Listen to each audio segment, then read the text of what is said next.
Hey, welcome back to the channel. So who is this video for?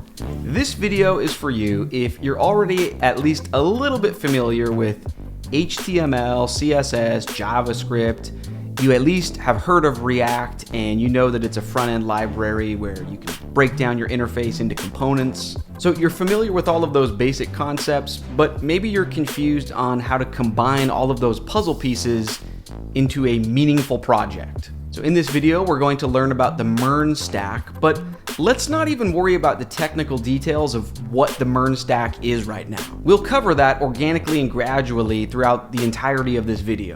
Right now, I want you to focus on what we're going to build. So here's a sneak peek preview of the finished product of what we're going to build together in this video. So we've got this public listing of animals, and anyone in the world can view this page. And the browser here is not loading even a single ounce of JavaScript. So this is just traditional server-generated HTML, and that's great when a page doesn't need the interactivity of JavaScript. So server-side HTML like this has lots of benefits. Search engine optimization boosts, maximum accessibility, great initial render speeds, so on and so forth. However, for an area where we do want the interactivity of JavaScript, if you're the owner of the website, you can visit this admin page. You can access it with the super secure username of admin and a password value of admin. And now when you're here, you can create new pets, you can update existing pets, delete a pet. And this admin page, this is entirely driven by React and client-side JavaScript. So that way, all of these CRUD actions we're performing, they happen in real time without any old-fashioned, traditional full-page reloads or refreshes. And what's really cool here is these animal cards, right? Each little box for each animal. Whether we're seeing that on this admin page or back on the public homepage, those are both being powered by the same React component, the same bit of JSX. And I think learning how to leverage the same component file in both environments like that is going to be super empowering for you. Now, for persisting the data, all of this is getting stored into a MongoDB database. And finally, we're also going to learn how to let the admin user upload a photo for each animal. And we're going to resize the photo in memory so that the file we actually store on disk is a nice small file size. The point of building this project is for you to be able to sink your teeth into the MERN Stack without things being super hypothetical, right? So yes, this project is simple, but it has just enough complexity that it feels a little bit real world. So yes, this is a long video, but if you've watched a few videos on the MERN Stack before and they didn't really connect the dots for you, I'm hoping this video can be the one where things finally click. Anyways, without further ado, let's jump into the action. So where do we begin? Well, let's start with our server, as it's sort of the home base that connects everything together. We're going to create a server that's powered by Node.js. So if you don't already have Node installed on your computer, you're going to need to pause this video and get it installed right now. This video is not a tutorial on installing Node. You just need to visit the official website and then come back to this video once it's installed. Okay, but once it is installed, let's go ahead and create a new folder somewhere on your computer. So for example, I'm going to create a brand new empty folder on my desktop. The name doesn't matter, but why don't we call it maybe MERN-project. Okay, and then go ahead and open up this folder in VS Code. In the left-hand side, the File Explorer, let's go ahead and create a new file. So I'll just right-click, New File. There's nothing special about this name, but just so you and I are on the same page, why don't we name it server.js. In this brand new empty file, let's just say console.log, maybe hello from Node. Go ahead and save that, and now open up your command line in VS Code.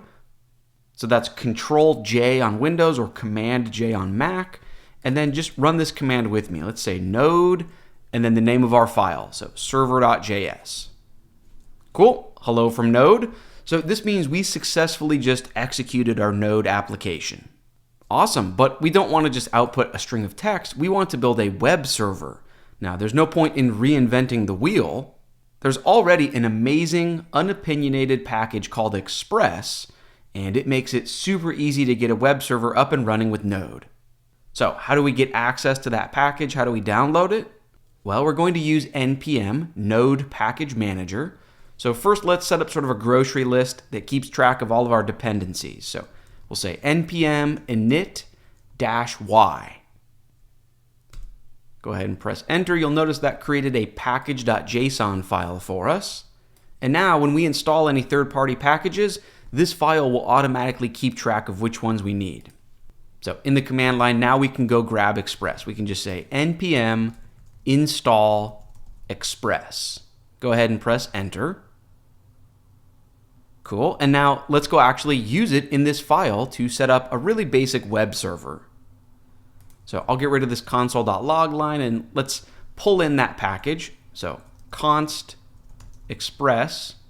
I'm just making up a variable name and setting that to equal, and then require in, and this is how you pull in the third-party package. So its name was express.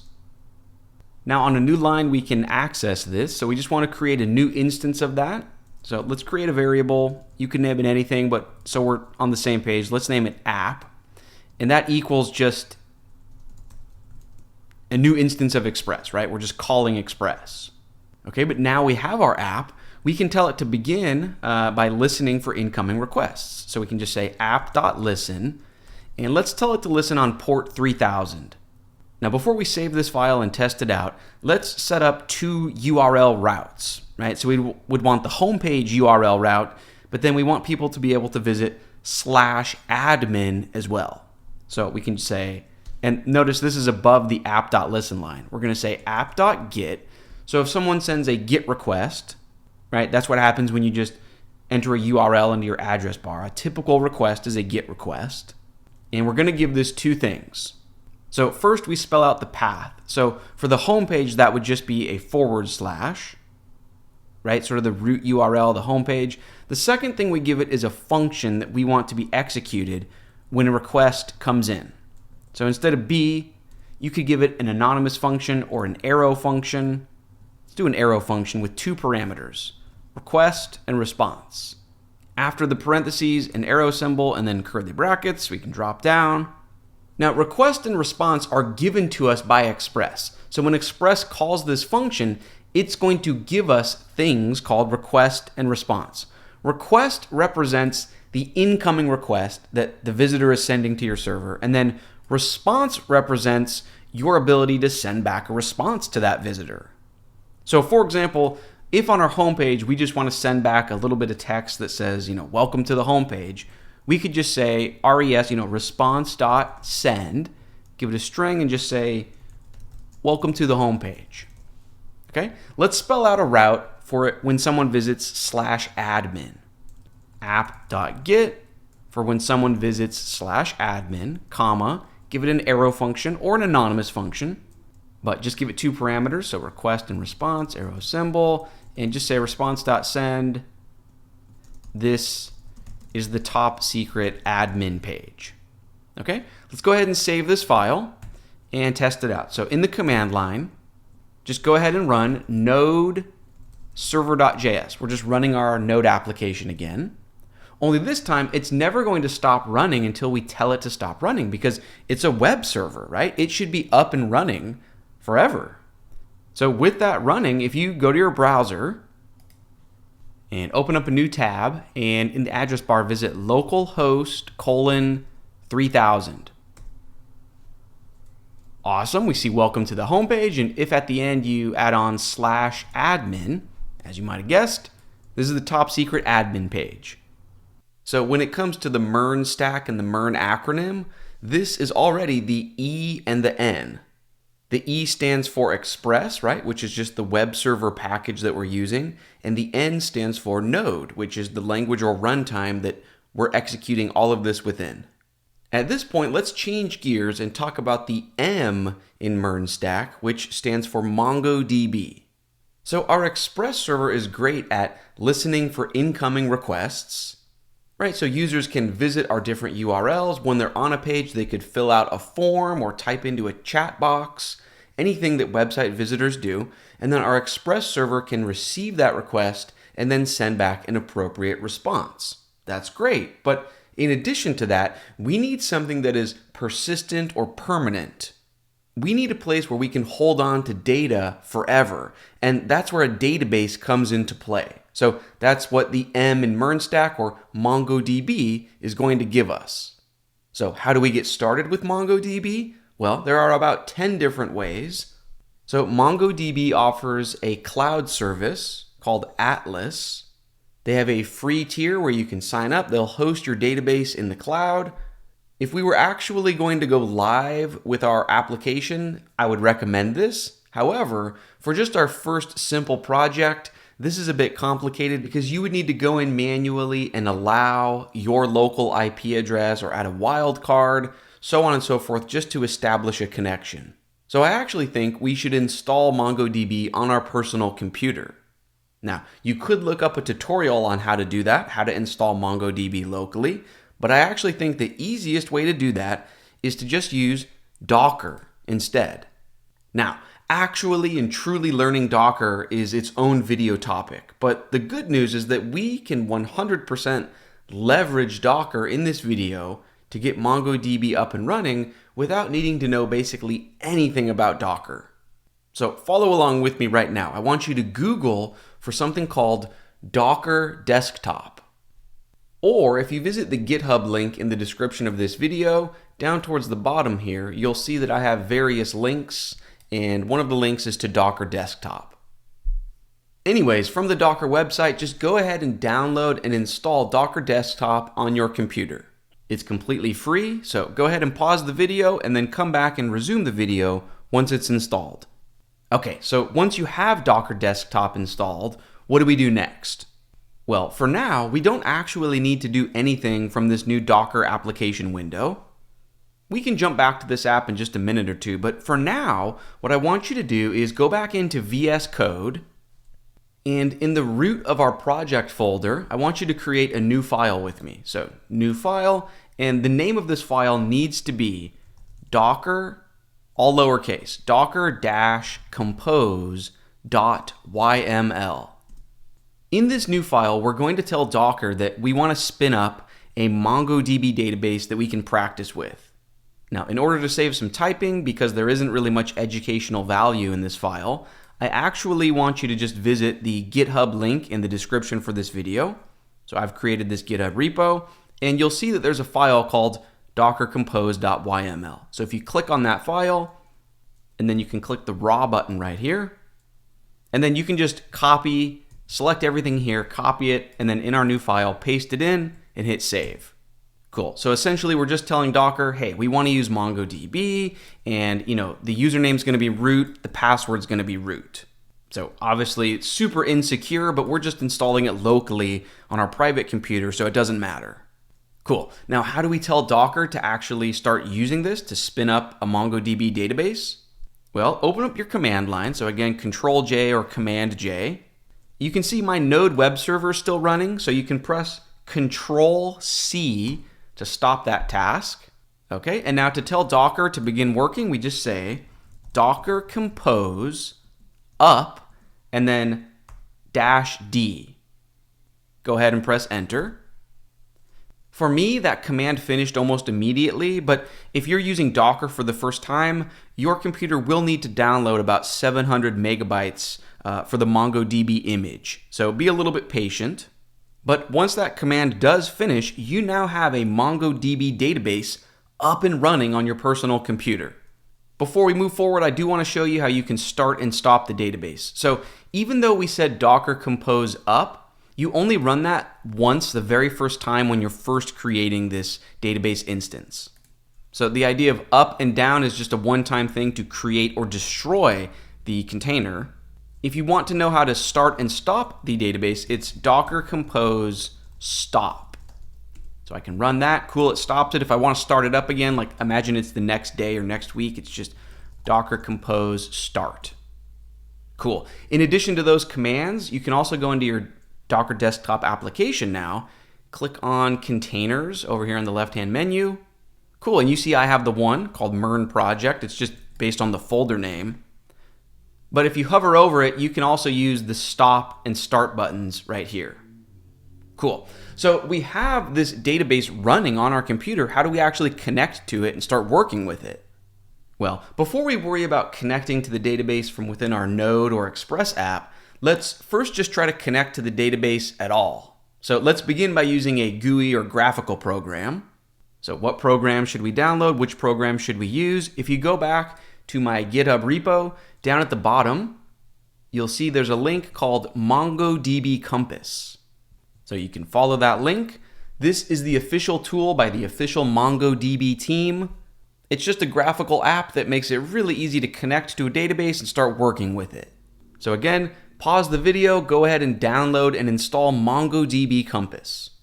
Okay, once you open Compass, it should look something like this.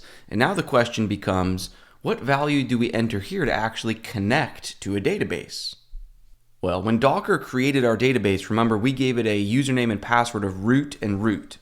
So instead of typing that in, if you go to the GitHub repository in the description for this video, down at the bottom, just down here in the README, not this first value that you see, but this second value, it says the database connection string value that we will use in the MongoDB Compass app. So this value right here, you can just click this button to copy it into your clipboard. Back in the Compass app, just use that as your value here. So just paste it in. It's just connecting to the local instance of MongoDB on the default port with a username and password of root. Go ahead and connect. Okay, once we're connected, let's click on this Databases tab up here. And our local database server has these default databases of admin, config, and local. Let's actually create our own database where we get to choose the name. So just click Create Database. And just so you and I are on the same page, why don't we name it Amazing MERN App? For the collection name, in MongoDB, a collection is like a table in MySQL. Right, so you might have one collection named animals, and then another collection named users, and then another collection named posts, so on and so forth. But let's just start with one named animals. Let's go ahead and click Create Database. Okay, here we see it in the list. Now go ahead and click on it. We only have the one collection of animals. We can click into that. And let's create our first animal document in the database. So I'm just going to click this Add Data button. That opens a menu. Let's choose this Insert Document option. We can leave this default ID property here, but after that, inside the overall object, let's add a comma. And then let's add a property named name, colon, give it a value of meows a lot, comma, let's say species, give that a value of cat. Down at the very bottom right corner, you'll see an Insert button. Go ahead and click Insert. Cool. Let's go ahead and add one more document. Let's add a dog. So add data, insert document, let's say, comma, name should be barks a lot, comma, species should be dog. Go ahead and insert. Perfect. So now the question becomes, how can we connect to this database not from within Compass, but from within our Node or Express application? Remember, back in this tab, we have our different localhost 3000 URLs. And you can imagine that we would want to loop through all of the animals and display them here. So this is the point in the lesson where we really start to connect all the dots. Let's go ahead and jump back into VS Code. We can go ahead and hide our terminal for now. We can close this Docker Compose file. And I want you to open up the server.js file. So essentially, in this file, we want to programmatically connect to our MongoDB database. In order to do that, we're going to need the MongoDB driver for the Node.js environment. So to get that, we can just use npm. So in the command line, down here, just run this command with me. npm install MongoDB. Go ahead and press enter. Should be a very quick download. Okay. Then back in our file, up at the very top here, let's say const curly brackets. We're going to destructure something. Let's set that to equal and then just require in that package. So MongoDB. Inside the curly brackets, the item in particular from this package that we're interested in right now is Mongo Client. Now we can leverage Mongo Client to open a connection to the database. But we need to think about when or where we want to do this. In other words, we want to establish that connection before our server begins listening for connections.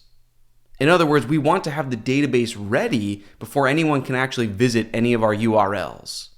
So here's what I would do. Down here, right above the app listen line, let's create an async function because we're going to use the await feature. So async function, you can name it anything. I'll name it start.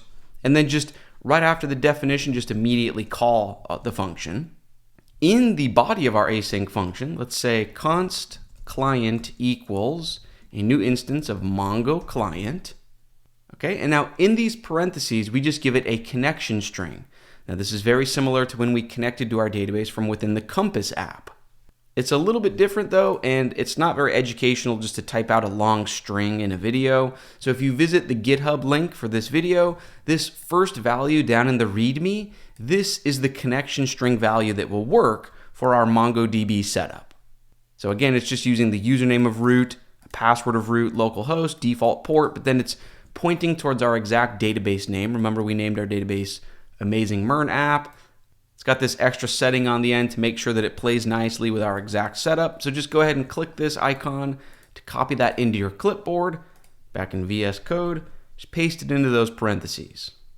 Cool. Now right below that line, still within our async function though, let's say await. And now we're just going to leverage this. So client.connect. Okay, because we included the keyword await here, the next line of code is going to wait until this has actually finished. Whether it takes 1 millisecond or 1,000 milliseconds, we don't know, but we're waiting for it to finish. And now we can call client.db, and this is going to return something that is basically the database, that is very easy to work with, the database. So whatever this returns, we want to store that somewhere so it's very easy for us to access. Now there's a million different ways that you could handle this, but here's what I like to do. Up at the very top of this file, let's just declare a variable or initialize a variable. I'm going to use let instead of const so that we can actually change or update the variable. So let's just say let db. We don't even need to set it to anything. We're just initializing it. And then back down in our database code, at the start of this line, let's just say db equals client.db. So now we have this global variable named db so that it's always really easy to access our database from anywhere within this file. Okay, now finally, once we've completed that, then we can actually tell our Express app to start listening, to essentially launch and be ready to receive incoming requests. So I would just move the app.listen line, so just cut it, paste it right there, just like this. Cool. Now to test this out, why don't we write a little bit of code in our homepage route so that when you send a GET request to the base URL, let's practice querying the database right here. So let's make this an async function. So just right before the parentheses, just say async. Okay, and then right above this response.send line, we can say const, maybe, all animals, I just made that up, equals, but now we can say db, that's our database. It has a method called collection. So remember, we only have one collection named animals. On that collection, let's call a method named find. Because we're not going to provide any value here, like we're not saying we only want to find the cats or only find the dogs. We're just finding any and all documents. And then finally, MongoDB would return this in a format that makes sense for MongoDB, but maybe not sense for you and I as a human being. So at the very end here, we're just going to say toArray, and that will format the data in a way that makes sense for us. Okay, and remember that a database operation could take some time, right? If our database had 5 million documents in it, this query would take a little bit of time. We don't know exactly how long it's going to take. So right before the DB right here, we would say await. So we want to wait until this operation has actually finished. And then below that, let's just log it to the console. So console.log, all animals. Let's go ahead and save this and test it out. So open up your command line and just run node server. You don't need the .js, but it doesn't hurt. But just go ahead and run our server.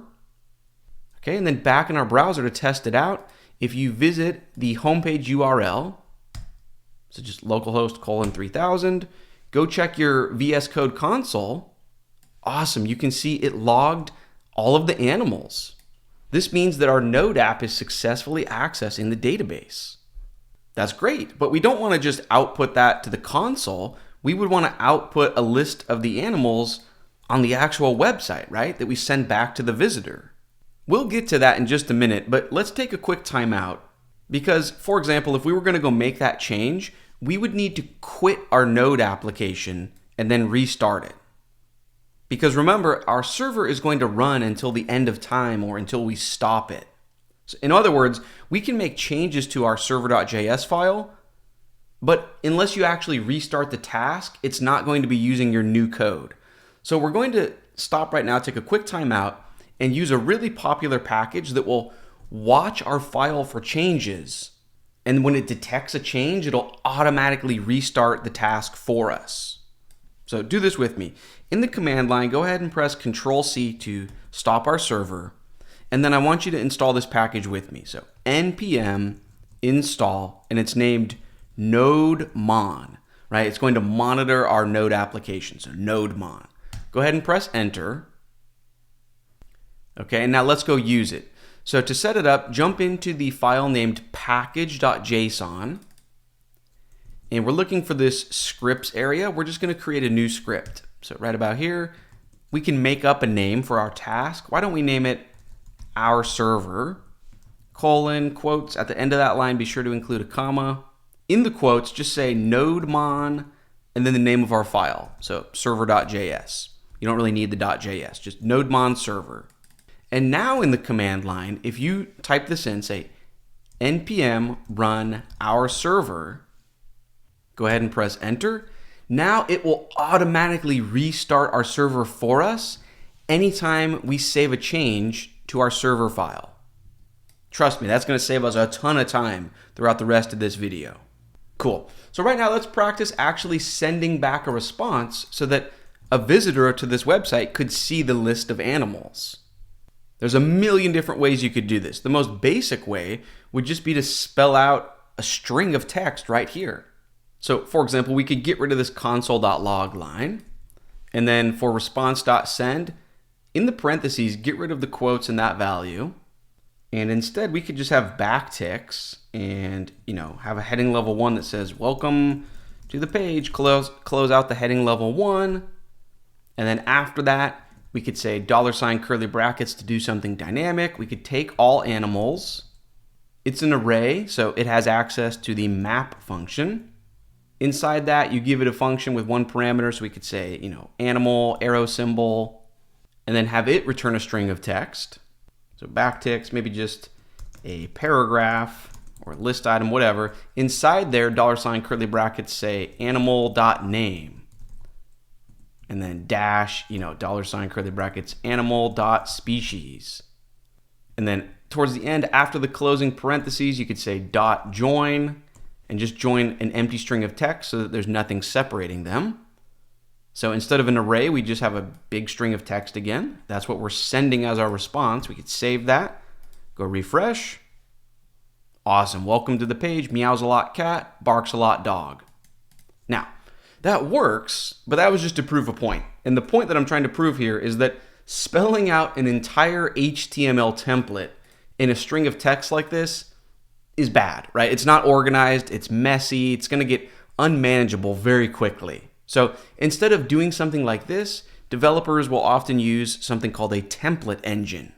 Now, there are 30 or 50 different template engines to choose from. Right now, I want to show you a really popular one called EJS.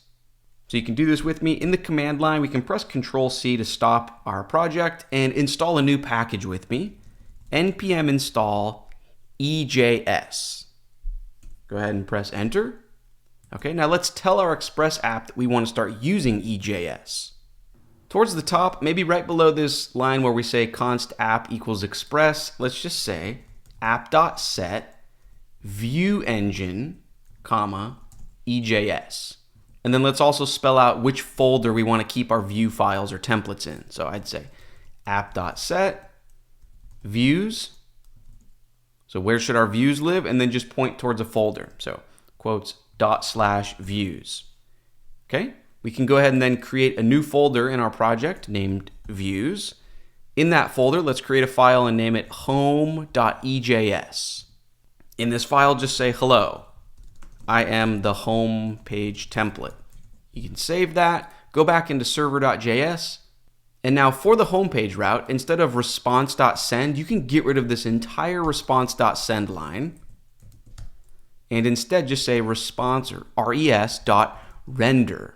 And then you just tell it which template you want to render. So we named ours, right, in the views folder, we named it home.ejs, so that's really just home. So you would just say home, go ahead and save that.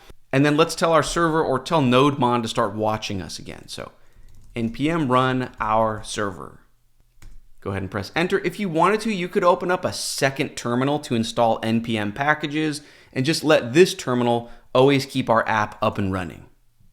But if we go back into the browser and refresh the home page, hello, I am the home page template. Cool. So now we just want to pass the database results or info into that template. So when we're saying response.render, the first argument is which template, but you can say comma, and now you can give it an object with as many different properties and data that you want to give it. So let's just give it an object with one property, and it's just all animals.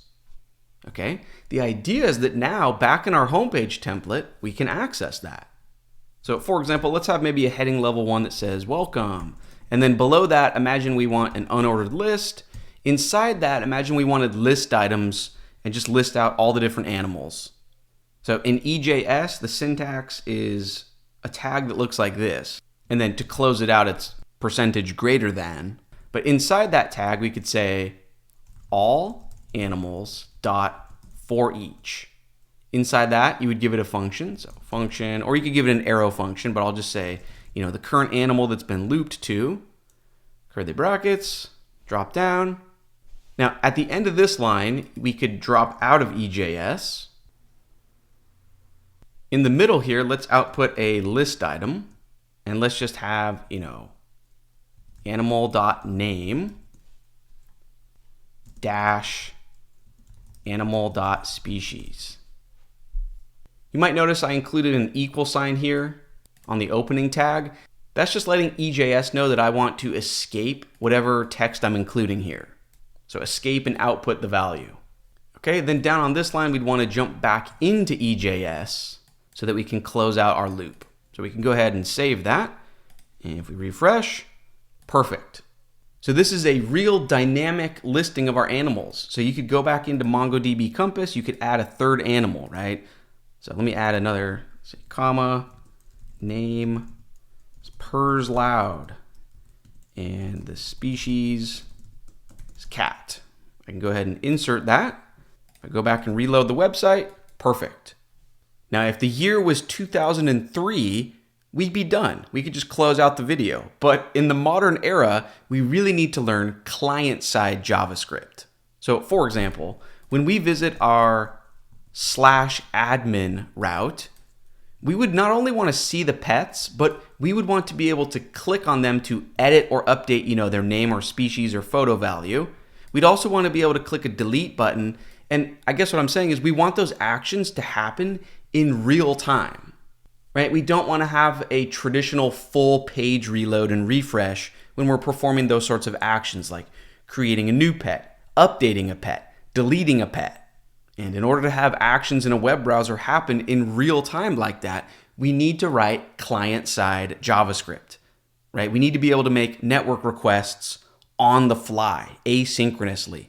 So in order to add that client-side JavaScript, this is where the R in MERN comes into play. So R is for React.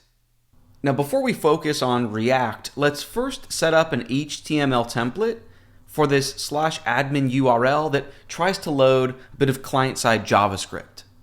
So what I mean is back in VS Code, in our views folder, let's create a new file and name it admin.ejs. In this new file, you can type doc and then hit tab. That'll give you sort of an HTML skeleton. Up at the very top, I'll maybe add a doc type tag. Okay, in the body, I'll just say hello. Give that a save, and then back in server.js, the route for our /admin URL Instead of response.send, we'd say response.render, and we named it admin. So you can give that a save, refresh that URL, perfect. So we wouldn't just want to output the word hello. If we go back into that new file, admin.ejs, here's what I would want to do. Let's have an empty div, and we can give it an ID of app. And then we would use client-side JavaScript, we would use React to render our user interface into this empty element. So then down at the very bottom before the closing body tag, we can just include a script, so script, hit tab, source. Let's just look for a file named main.js. And actually at the start of that path, add a slash, so it just looks for it at the root of our domain. So slash main.js. We can give that a save, and now let's go create a file, a JavaScript file that just alerts an annoying pop-up. So before we can do that, the question is, well, where should that file live so that it's accessible from just the root of our domain? In other words, if you look at server.js, we know how to spell out routes for certain URLs, but how do you just make a file available? Well, let's do this. In our sidebar, let's create a new folder, and you could name it anything, but let's name it public. Okay, then in our server.ejs file, maybe right after we set our view engine, we can just say app.use in the parentheses, express.static, in those parentheses, just quotes public. Okay, you can give that a save. In the public folder, let's create a new file, name it main.js, and just alert and say hello from JavaScript. So we can give that a save. If we go refresh, perfect.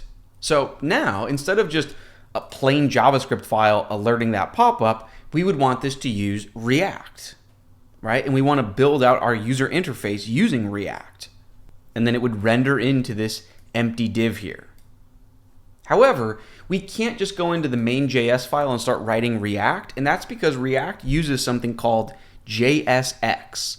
Now, JSX makes it really easy for us, the developer, to spell out our HTML interfaces, but web browsers don't speak JSX. So the reason we can't just start writing React code in this file directly is because we need a workflow tool that will take our JSX and convert it into JavaScript that the browser can understand. So in other words, do this with me. In the root of our project folder, let's create another folder, and I'm going to name it src for source, right? This is our source code for the client-side JavaScript. So now in the src folder, let's create a new file. I'm going to name it index.js. And the idea is that in this file, this is where we're going to build our React client-side application, and then we're going to have a workflow tool that will convert whatever we write into regular JavaScript that the browser can understand. And when it converts it, it's going to output it into our public main.js file. So to get started using React, we know that we're going to need to download or install React. So let's go use npm to do that. So open up the command line. I'm actually going to stop our current NodeMon task, so Control-C, because we're going to want to create a new task that watches our client-side code for changes as well.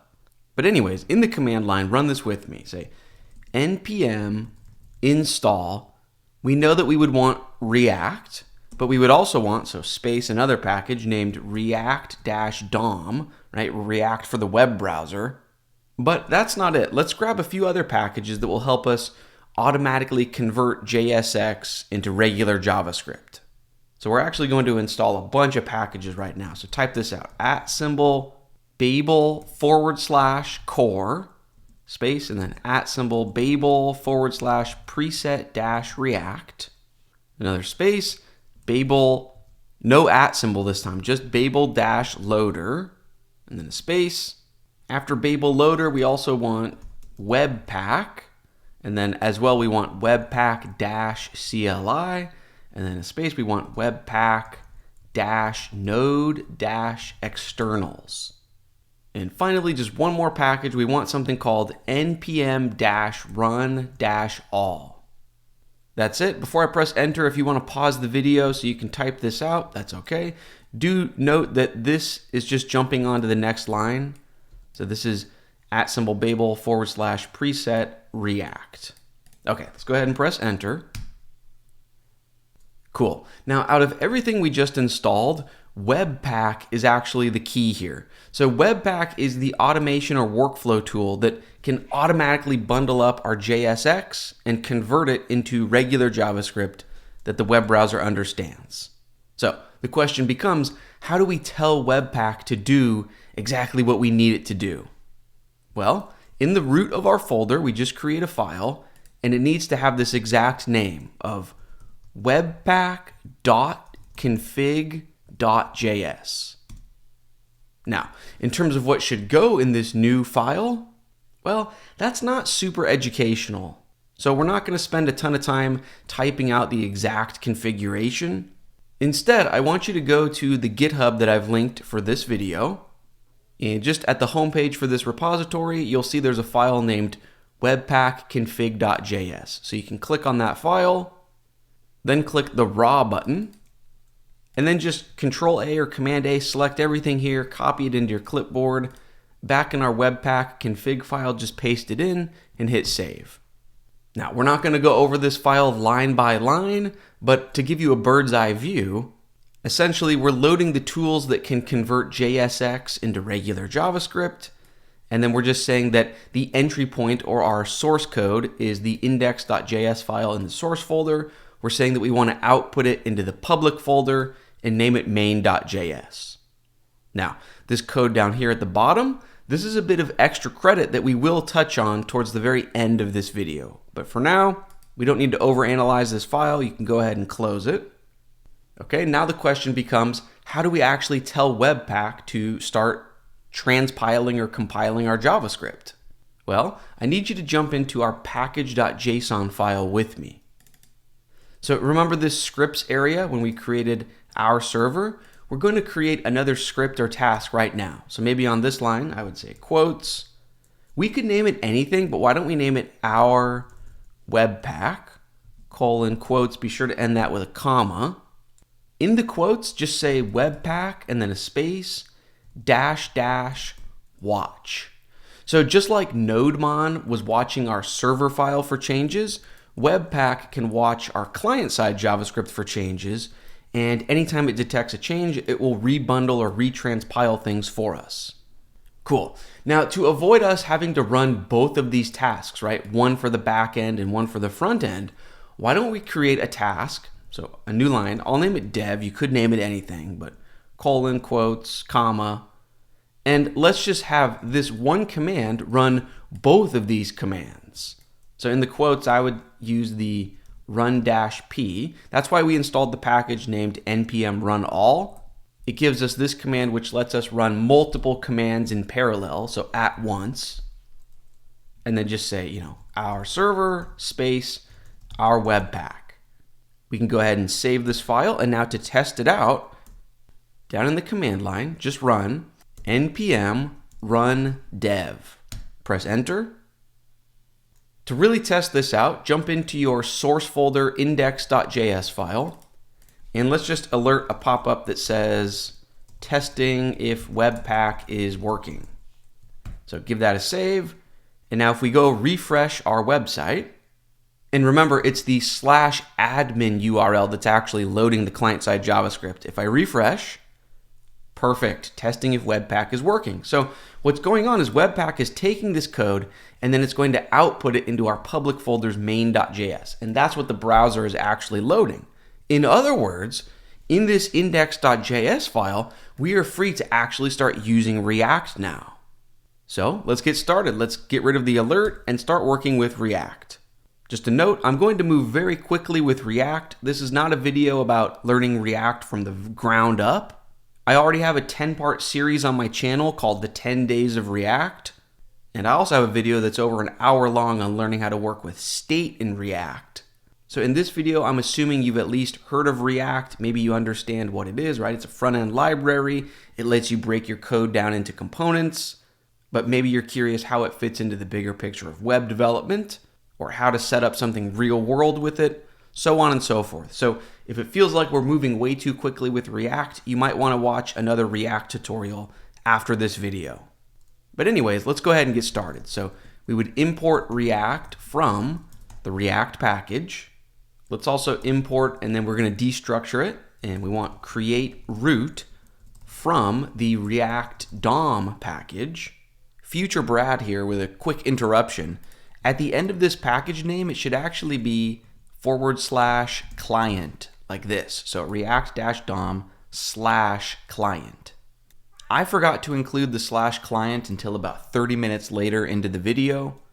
So if you see my code looking like this, don't worry. It's indeed supposed to look like this. Okay, let's create our overall component. So we'll just say function. We could name it app, parentheses, curly brackets. To start out, let's just return a div. And inside it, we can have a heading level 1 that says hello, and maybe a paragraph that says hey. Let's actually say, hey, this is from React, just to be clear. All right, and then down at the very bottom below that function, let's just say const root equals create root. In these parentheses, we're going to give it that empty div that has an ID of app. So to refresh your memory, remember in our views folder in admin.ejs, that's why we created this totally empty div with an ID of app. Our client-side JavaScript is going to hook onto this div and render its interface inside of the div. So that's what we're going to target. So back in our index.js, that's what we're looking to target in these create root parentheses. So we'll say document.query selector, hashtag app for an ID of app. And then below this line, the final line is just root.render. What do we want to render? Our overall app component. So sort of a self-closing tag that looks like this, right? App and then / greater than. Let's go ahead and hit save. And now this syntax here, this looks like HTML, but we're in a JavaScript file. That's JSX. And a web browser does not understand this. So the idea is that as soon as we hit save, Webpack is going to take this code, convert it into regular JavaScript, and that's what's going to end up in our public main.js file.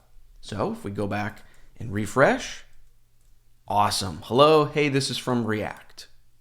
And just for a quick timeout and tangent, if you were wondering how I was getting HTML tab triggers or emit triggers in the JavaScript file here, well, down in the bottom corner, you can just tell this file to use JavaScript React instead of JavaScript for the syntax. That's a bit annoying though, because you would need to set that every single time you open up this file. So personally, what I do, if you go into your VS Code settings, so hit Control comma or Command comma, and then hit this icon. This area that I'm highlighting right now, you can see I've permanently told my VS Code to just treat any and all JavaScript files as JavaScript React at all times. This might seem a bit gimmicky or hackish, but it works great, and I've never come across any cons or drawbacks.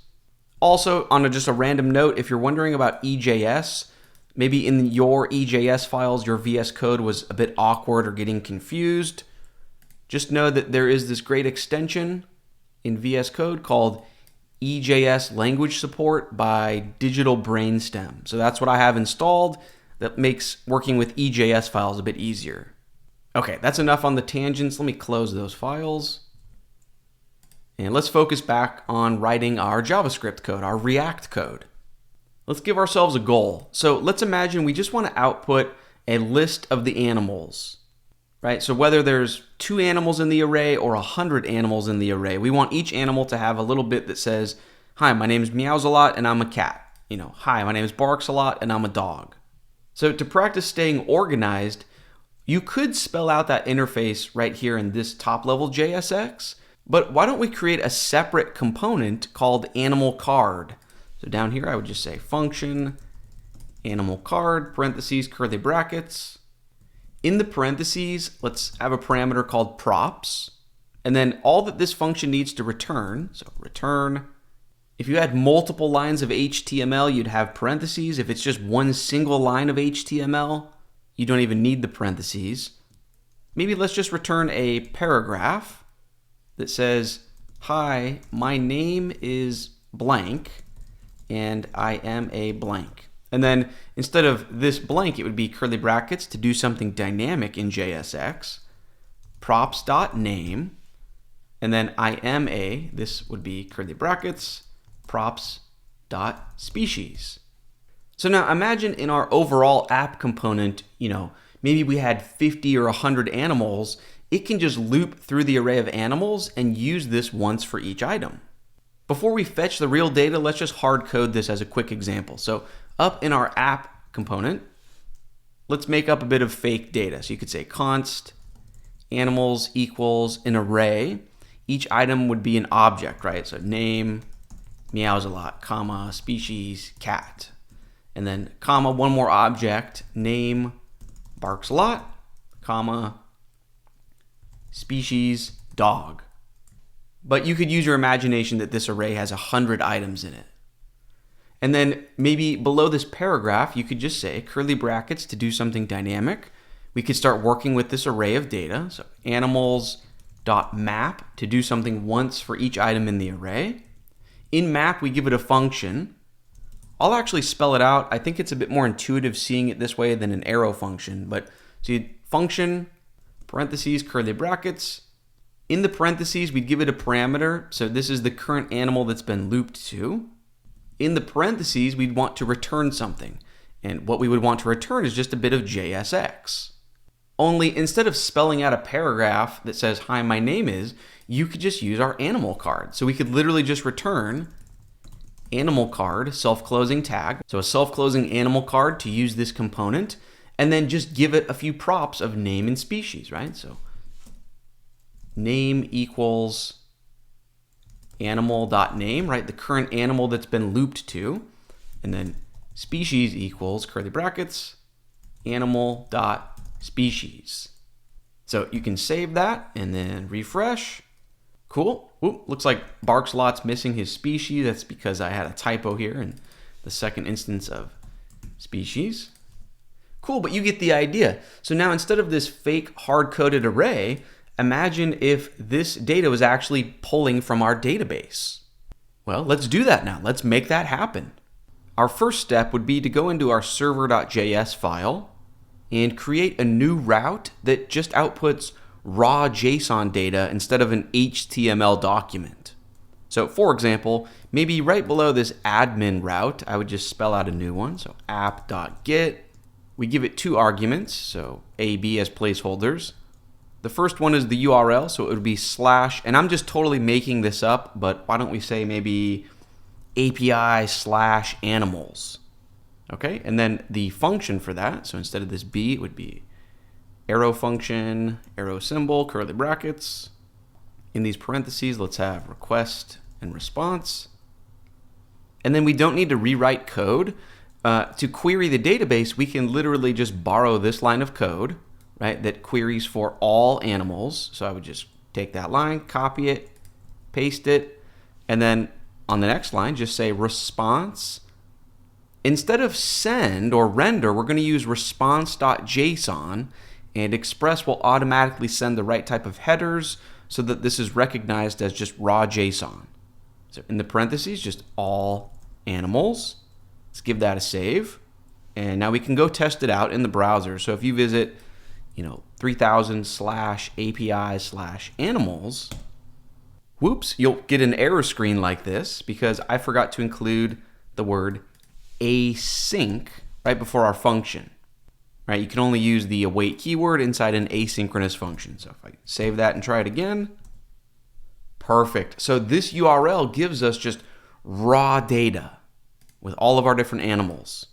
So now we just want to consume this URL from within our client-side React code. So let me go back a URL back to our React page. Cool, just /admin. And let's go back into our index.js. Now you could absolutely load that URL using fetch, but I'm a really big fan of a package called Axios. Axios is definitely not necessary for just loading or retrieving data, but when it comes time to actually send data, I find Axios to make things a lot easier. So let's open up a second command line. We'll leave this original command line running because it's got our different tasks that are watching us, but we can click this plus symbol here to open up a second terminal. And in this second terminal, I'm just going to say npm install Axios. Cool. If you want to, you can close that secondary terminal. I'm just going to leave it open for now. All right, now at the top of our index.js file, this React file, let's just import in Axios. So import uppercase Axios from quotes the package name. And now in order to load the data from that URL using Axios in the React way, we're actually going to use two React tools. So on this line where we're importing React, after the uppercase React, add a comma and then curly brackets. We want to destructure or pull out specific things from React and make them available as sort of shortcuts. So we're going to say use state, capital state, and then comma, use effect, capital E at the start of effect. Cool. Now, within our app component, do this with me. We can get rid of the const animals, the hard-coded array. In its place, I want you to say const square brackets. We're destructuring from an array. We can circle back to what goes in these square brackets in just a moment, but equals use state. In the parentheses, just give it an empty pair of square brackets. That is our default value, the starter value. Now, we're just creating a piece of state for all of the animals. And use state is going to return an array with two things inside it. So that's why we're destructuring it. So in these square brackets, I would probably say, and I'm just making up variable names here, but I would say animals, comma, set animals. So the first property lets us access the value, and this is going to be a function that lets us update it in the future. So now when the page first loads, we're saying that the initial value for this piece of data or state is just an empty array. So our JSX isn't going to have anything to loop through, right? It's going to loop 0 times through an array that has 0 items in it. However, as soon as we update this piece of state, our interface will know to loop through that array and output, right, the appropriate content. So now we just need a way to perform that request where we load the JSON only once, right, when the application first loads or when this component first renders. Because we wouldn't want to keep performing that request every single time this function reruns and reruns. So in React, a nice way of doing that is using use effect. So let's say use effect. We give it two things. The first thing we give it is a function, so let's just give it an arrow function. The second thing we give it is a list of dependencies or an array of dependencies. In other words, these are the things that you're watching for changes, and only when they change will React actually rerun whatever's in your function here. Now, if you just give it an empty array, React will know to only run this the first time that this component renders. This is perfect. So this is a great place to perform our network request. Now, Axios is great. You can just await an Axios request, but you can only await inside an asynchronous function, and you can't give useEffect an async function directly. So inside the body of this function here, what I like to do is just say async function. You can name it go or start, and then just immediately call it. The idea is that now where the cursor is, we can use await. So I'm going to say const response, response from the server equals, and then we're going to await Axios.get. We're performing a GET request with Axios. Which URL are we sending a request to? /API/animals. My cat just sat 3 inches away from the mic and is checking out my coffee. Then right after that, we don't know how long this is going to take. Could be 1 millisecond, could be 2,000 milliseconds. But once it finishes, we can just use this function to actually update our state. So set animals response.data. So just whatever raw JSON the server gives back to us. Let's go ahead and save that. And if we refresh, awesome. So we had 3 items in our database. There's the third one. If you really wanted to test this out, you could go back into your database. Let me add a 4th document. So I'll say name Pers Loud Jr. and species cat. As you might have guessed, if I refresh, perfect. Now, I don't want this video to dive into 3 hours of us just building an HTML and CSS interface with React. I want to keep this video focused on the big picture understanding of how React fits into the puzzle of web development, right? So how it would relate to our server and our database. So here's what we're going to do. We're going to copy and paste the HTML and CSS and the basic user interface for our React app, right? For the create new pet form and for the layout of where you click the edit or delete button on a pet. We're going to copy and paste that, but then it will still be up to us in this video to write the code together that actually connects the dots between that interface and making anything happen on the server or the database. So when you click on a button in React, we need to connect that to our server still. So really quick, let's get the design and user interface aspect out of the way. So do this with me. Back in VS Code, in our sidebar, in our public folder, I want you to create a new file and name it my-custom.css. Okay, then what should go inside this file? Well, just visit the GitHub repo for this video. On the homepage for the repo, you'll see there's a file called mycustom.css. So just click onto that, click raw, and just select everything here, copy it, paste it. Let's give that a save, and then in your views folder, jump into admin.ejs, and up in the head section, let's load that CSS file. So maybe right below the title tag, I would say link, hit tab on the keyboard. In the href value, just say /my-custom.css. While we're here, let's also add Bootstrap's baseline CSS. So in a different tab, you can just Google for Bootstrap or getbootstrap.com. Scroll down just a little bit. We only need the CSS. We do not need the JavaScript.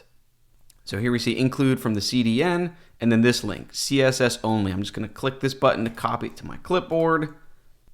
And then right above that line where we just included our CSS, just paste it in right here. Cool, let's give that a save. And finally, before we jump back into React, let's make sure that we have a fallback image in place for the image avatars. Right, so before we get to the animal image upload feature, it'd be nice if we had a fallback or placeholder image. So back in the GitHub repo, on the homepage for the repo, you'll see there's a file named fallback.png. Just go ahead and click on that. So it's just gray. It says no photo available. Just save that into your downloads, and then just move it to live inside the public folder in VS Code. So I believe you can even just drag and drop it, right? So here it is, fallback. If I just drag that into VS Code's public folder, perfect. Close that. At this point, we're ready to jump back into React. Now, again, I don't want this to become 3 hours of us spelling out, HTML elements and class names in React. So here's what we're going to do to save a ton of time. In our SRC folder, right, that contains our React client-side code. In the SRC folder, I want you to create a subfolder and name it components. In the components subfolder, I want you to create 2 files. So let's create one file and name it create new form, and I capitalize the first letter of each word, .js. In the components folder, I also want you to create one more file and name it animalcard.js. Now, in these 2 files, let's just go borrow code from my GitHub. So we'll start with animalcard.js. So from the homepage for the GitHub repo, you can click into this folder called finished product reference. Yes, you could just download this entire folder and use that, but that would, remove all of the educational value here. But if you go into the SRC folder and go into the components folder, here you'll find the code that we're going to borrow just for these 2 files, just to save some time. So if you go into animalcard.js, click raw, just select everything in this file, copy it into your clipboard, back in animalcard.js, paste it in, hit save, and then do the same thing for create new form. So if we just go back in the components folder, create new form.js, click that, click raw, select everything here, copy it, back in our new empty create new form, just paste it in and save. Cool. Now we just need to go into our index.js in the source folder and actually use those files. So up at the top, let's pull in those separate components. So maybe below this Axios line, I would say import create new form from quotes and then /. So we're starting in the same directory that this file lives within, but then we're looking inside the components folder, and then just the file is create new form. And then right below that, do the same thing for animal card. So import animal card from quotes // components / animal card. Okay, now within our overall app component, let's spell out sort of the top level overall template or JSX. So we can keep this overall wrapper div, but let's give it a class. So in JSX, you can't just say class equals because class is a reserved word in JavaScript. So we say class name, and then React will be sure to convert that back to just class when it actually renders it to the DOM. Anyways, let's give it a class name of container. Let's get rid of this heading level 1. Maybe instead let's have a paragraph, and inside it we can have a link that just takes you back to the home page. And this can say, let's have a little left-facing arrow. So ampersand LAQUO semicolon back to public homepage. Okay, then below that, we don't need this, hey, this is from React. Instead, let's include the form where you can create a new animal. So self-closing, create new form tag. Let's give this a prop and let's pass into it set animals so that, in other words, this function, right? So that it can add new items to our data, right? When we create a new pet from the browser, we want this form or this component to be able to update this state. So we just pass it as a prop. We could say set animals equals curly brackets, set animals. Cool. Now let's add a little bit of HTML that has no purpose other than just CSS styling reasons. But essentially before we start looping through the animals, so add a new line here, I'm going to add a div with a class name of animal-grid. This is just for CSS purposes. And then you can see VS Code tried to autocomplete and put the closing div tag right here. We would just move that to live after the animal loop. So right here. Finally, let's just give animal card a few additional props. So let's give it one called key equals curly brackets, animal._ID.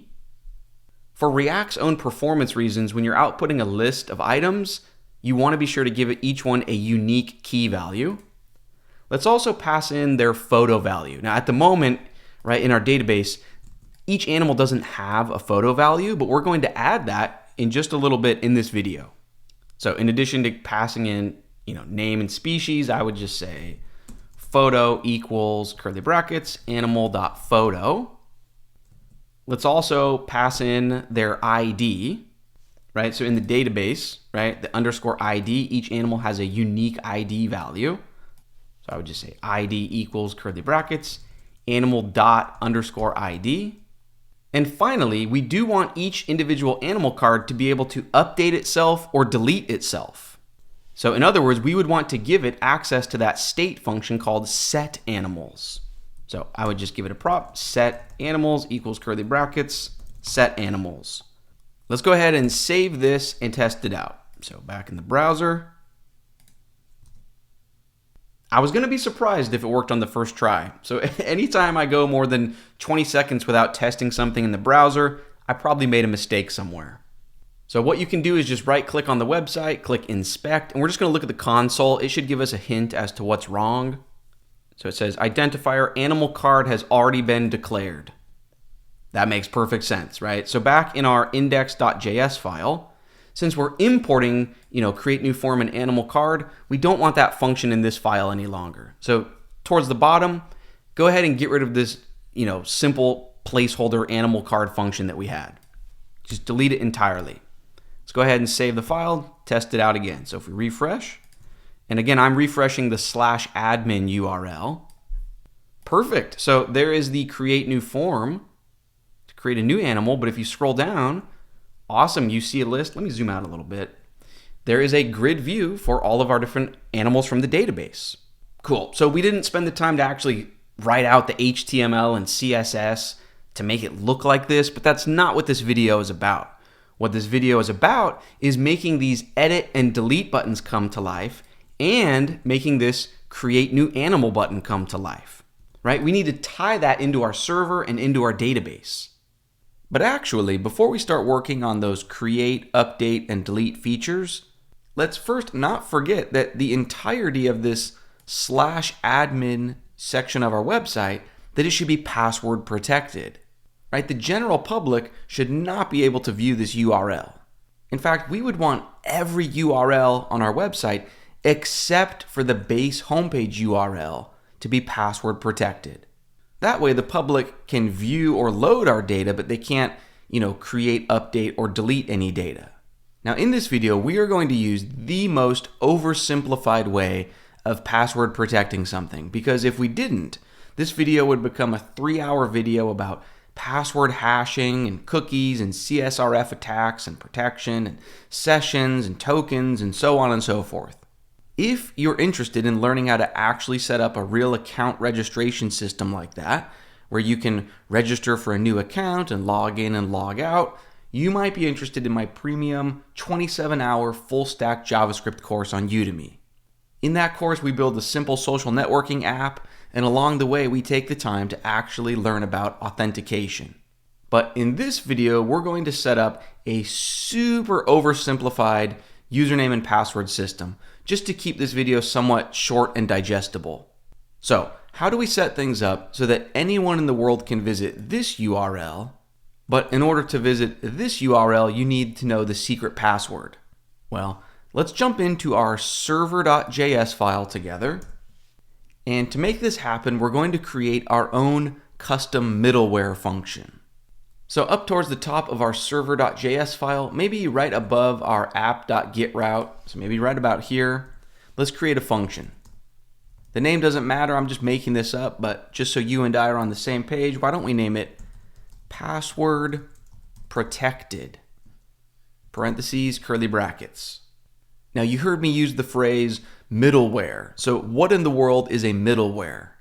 Well, the function that we're creating here can be used for any route. So remember, when you spell out a route, first you give it the URL that you're looking for, and then the second thing you give it is a function. Well, you can provide a third argument and a fourth and a fifth and a sixth and a seventh argument. You can just keep giving this as many functions as you want, just comma-separated functions. And the idea is that Express will call those functions in order.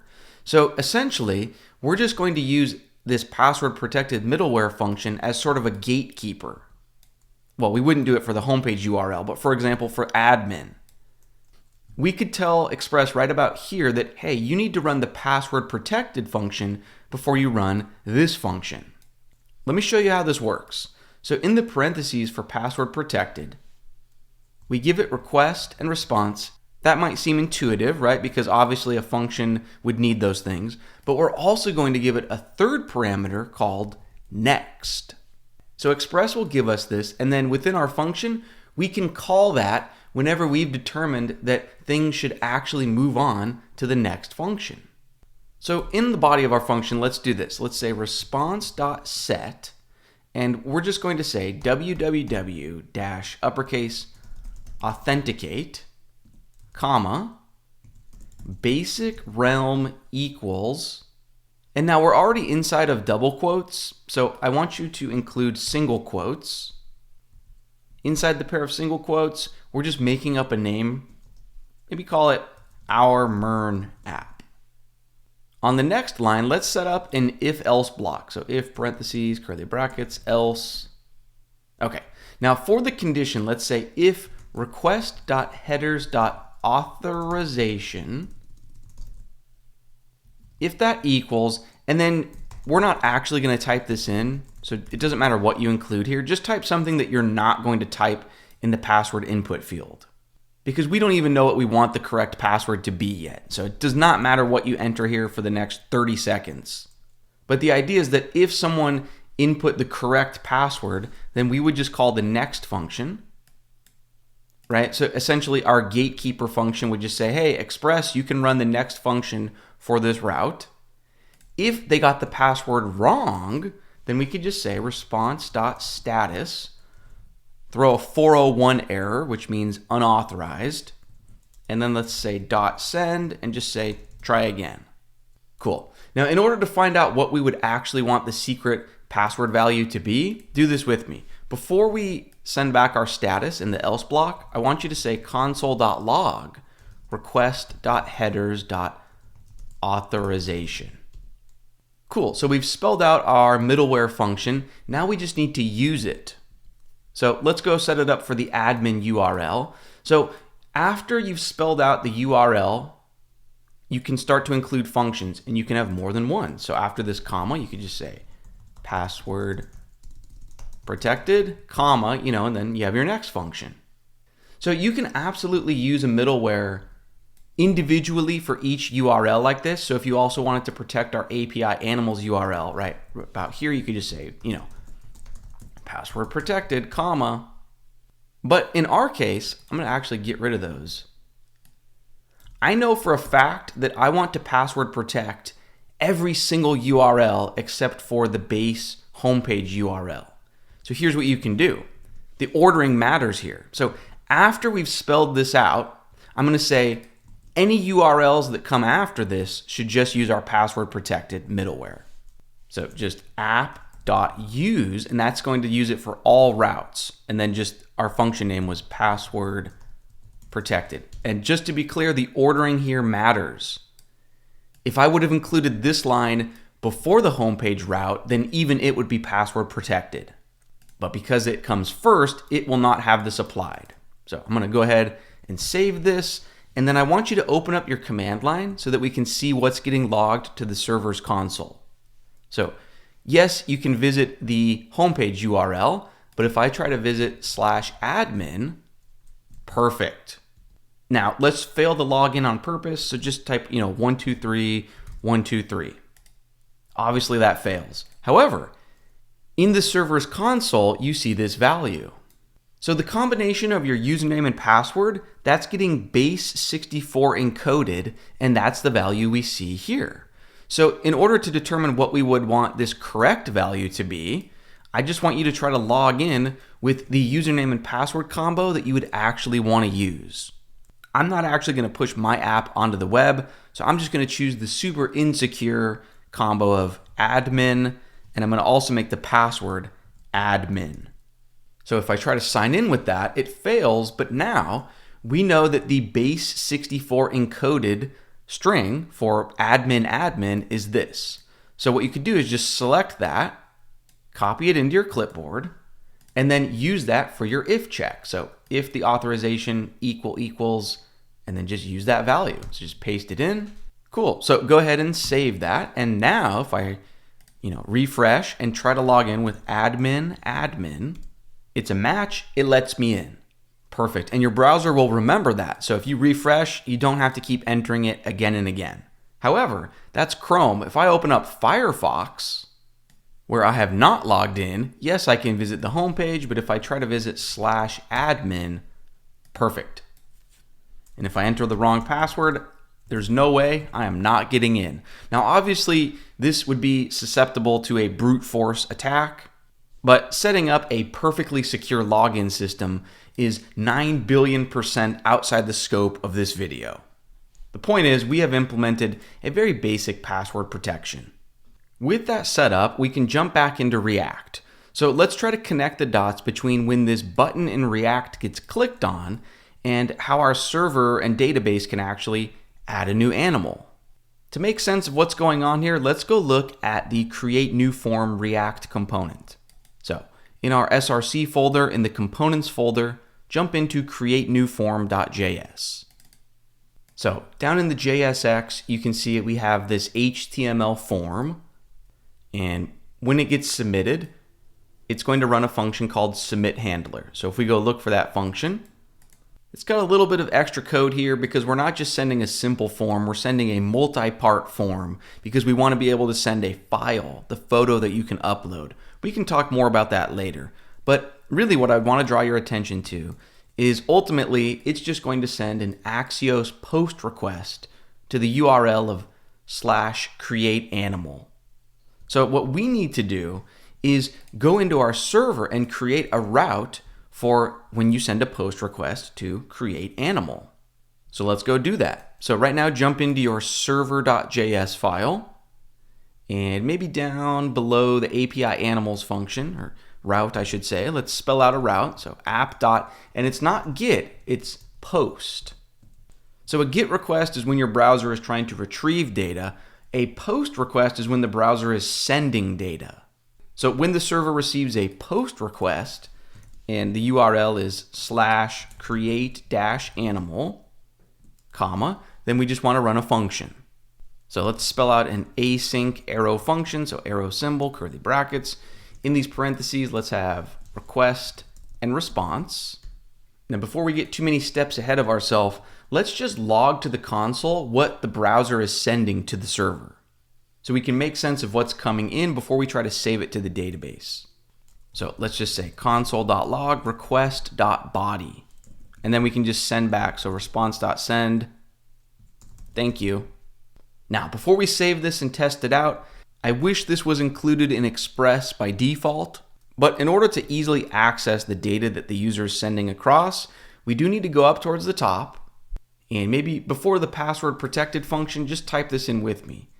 app.use, in the parentheses, express.json, that's a function, we're calling it. And then let's also include app.use, inside there say express.url encoded. In those parentheses, have an object, say extended false. So what are these two lines doing? This line is making it so that if a browser sends JSON to the server, we can easily access that data.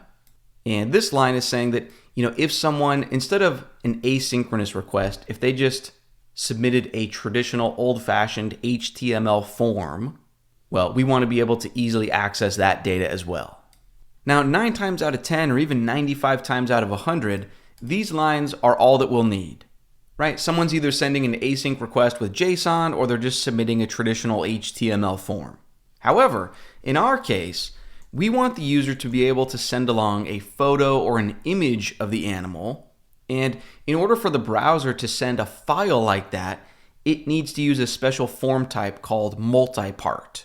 So I guess what I'm trying to say is that normally, if you were just sending plain JSON data or a form, we could go simply access request.body down below in our route.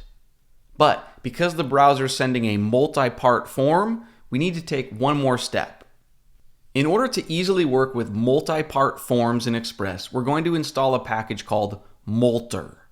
You really only ever need this if you're going to let users send you files. But to implement this, let's open up our command line. I'm going to jump into my secondary command line where I can install packages. So I'm just going to say npm install, and it's Molter, so M-U-L-T-E-R. Cool. Once we've got that installed, up at the top of our server file, maybe right below this line where we pull in Express, let's just say const molter equals require in the molter package. And then right below that line, let's say const upload equals, and then just call molter. Again, just to be clear, you only ever need to do this if you're letting users upload files.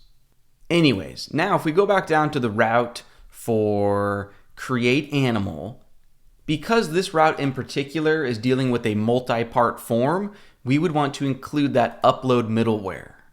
So after we've spelled out the URL, but before this first function here, let's just include upload.single quotes photo. I'll explain what this means a little bit later on, but essentially, if you go look at the form that's being submitted, the field where you can choose a photo, it has a name of photo, and so we're just making that available, right? And you can only upload one single file.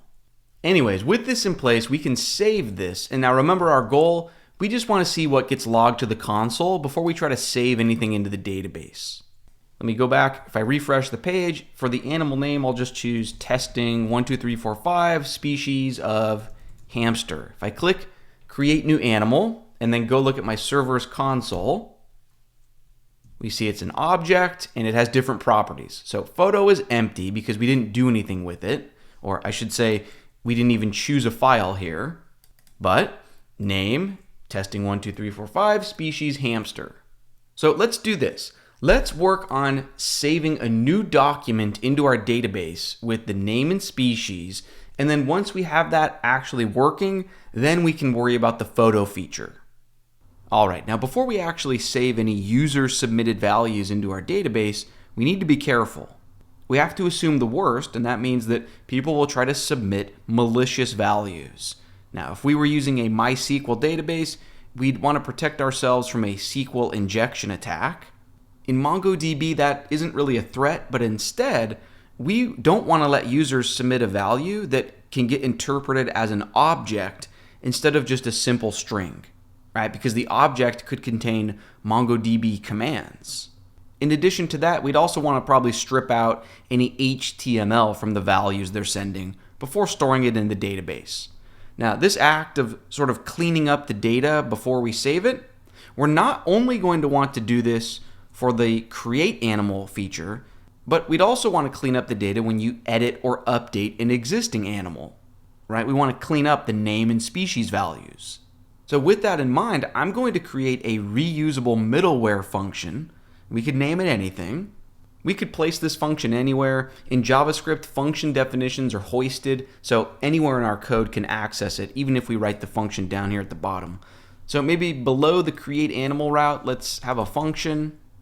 And the name doesn't matter, but let's name it our cleanup. Parentheses, curly brackets. Because it's a middleware, we know that we would give it request, response, and next. All right, now in terms of cleaning up the data, here's what I'm going to do.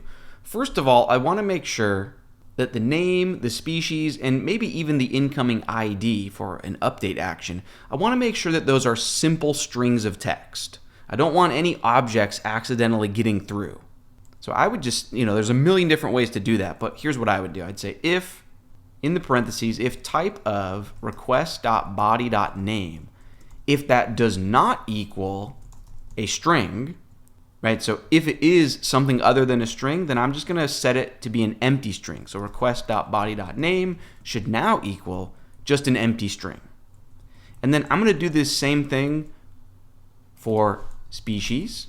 So change that here as well. And I'm going to do the same thing for _ID. Okay, next, I want to create an object that only contains the properties that I'm interested in.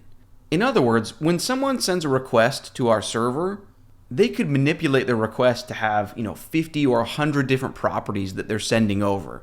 But really, the only ones we care about are, name and species. So what I'm going to do is just say request.cleanData. So another thing that a middleware function can do is just add a new object onto the request object. You don't want to get carried away and do this too often and sort of pollute the request object. But I'm pretty confident that none of the packages or plugins we're using are going to try to look for something called clean data on the request object. But I'm just going to say that that should equal an object. And I'm going to say name. And this is a great place also for me to sanitize the value or strip out any HTML, right? I don't want visitors to be able to inject HTML into the database, because then in the future when we load that value and perhaps display it on our website, yes, it's up to our view and template layer to not just output unescaped HTML, but I like double protection, right? I don't want malicious HTML even living in my database, and I'm going to escape it on the front end. I'm sure there are a ton of different packages that can help you sanitize a string, but I've had really good luck with one called Sanitize HTML. So I'm going to open up my command line, go into the secondary command line, and I'm going to say npm install sanitize-html. Go ahead and press enter. Okay, back in our code, up at the top, let's pull that in. So just const sanitize HTML equals require. The package name was sanitize-html. Now let's go leverage this variable we made up, sanitize HTML. So in this object we were spelling out for name, I like to call sanitize HTML, and you give it two things. So the first thing is the string of text you're trying to work with. So request.body.name. First of all, I'm going to trim that to get rid of any extra white space at the beginning or end of it. And then the second thing we give it is a configuration object. So an object, I'm going to say allowed tags empty array. I don't want to allow any HTML tags, comma, allowed attributes, an empty object. I don't want to allow anything. So I'm being very strict here. I don't want to allow any elements, any attributes. So this way a user can't include malicious HTML or JavaScript in the value that's going to get stored in the database. At the end of this line, add a comma, and then just duplicate that line to save some typing. On the second copy, instead of name, I would set this to species, and then it would be request.body.species.trim. Cool. Okay, and then after we've defined that object, but still within the overall cleanup function. So right here, I would just call next. All right, now we just go use this middleware function. So we look for our create animal route, and right before our async function, so right about here, I would just add in our middleware function named our cleanup, comma. Cool. So now in this function, we can actually trust those values. Let me show you what I have in mind.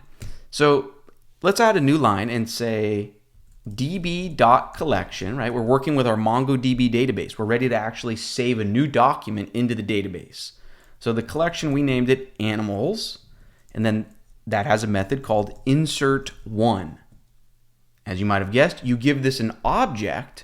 Now, instead of having to spell out an object property by property, that's why I already created request.cleanData, right? It's already an object with only these specific properties that I would want to save into the database. At this point, we need to stop and think about what our server should send back to the browser as the response. What I mean is, when the user creates a new animal, when they click this button to submit the form, at that point, all the browser is aware of is the name and species values that they chose, right? The browser has no idea what unique ID value was just generated for that new document. Also, in about 10 minutes from now, when we set up the server so that it generates a newly resized photograph of the animal, right? The browser has no idea what the new file name of that JPEG is going to be. So I guess what I'm getting at here is we would want our server to send back, instead of just the words thank you, we would want to send an object that represents the new animal document back to the browser. So here's how I would do that.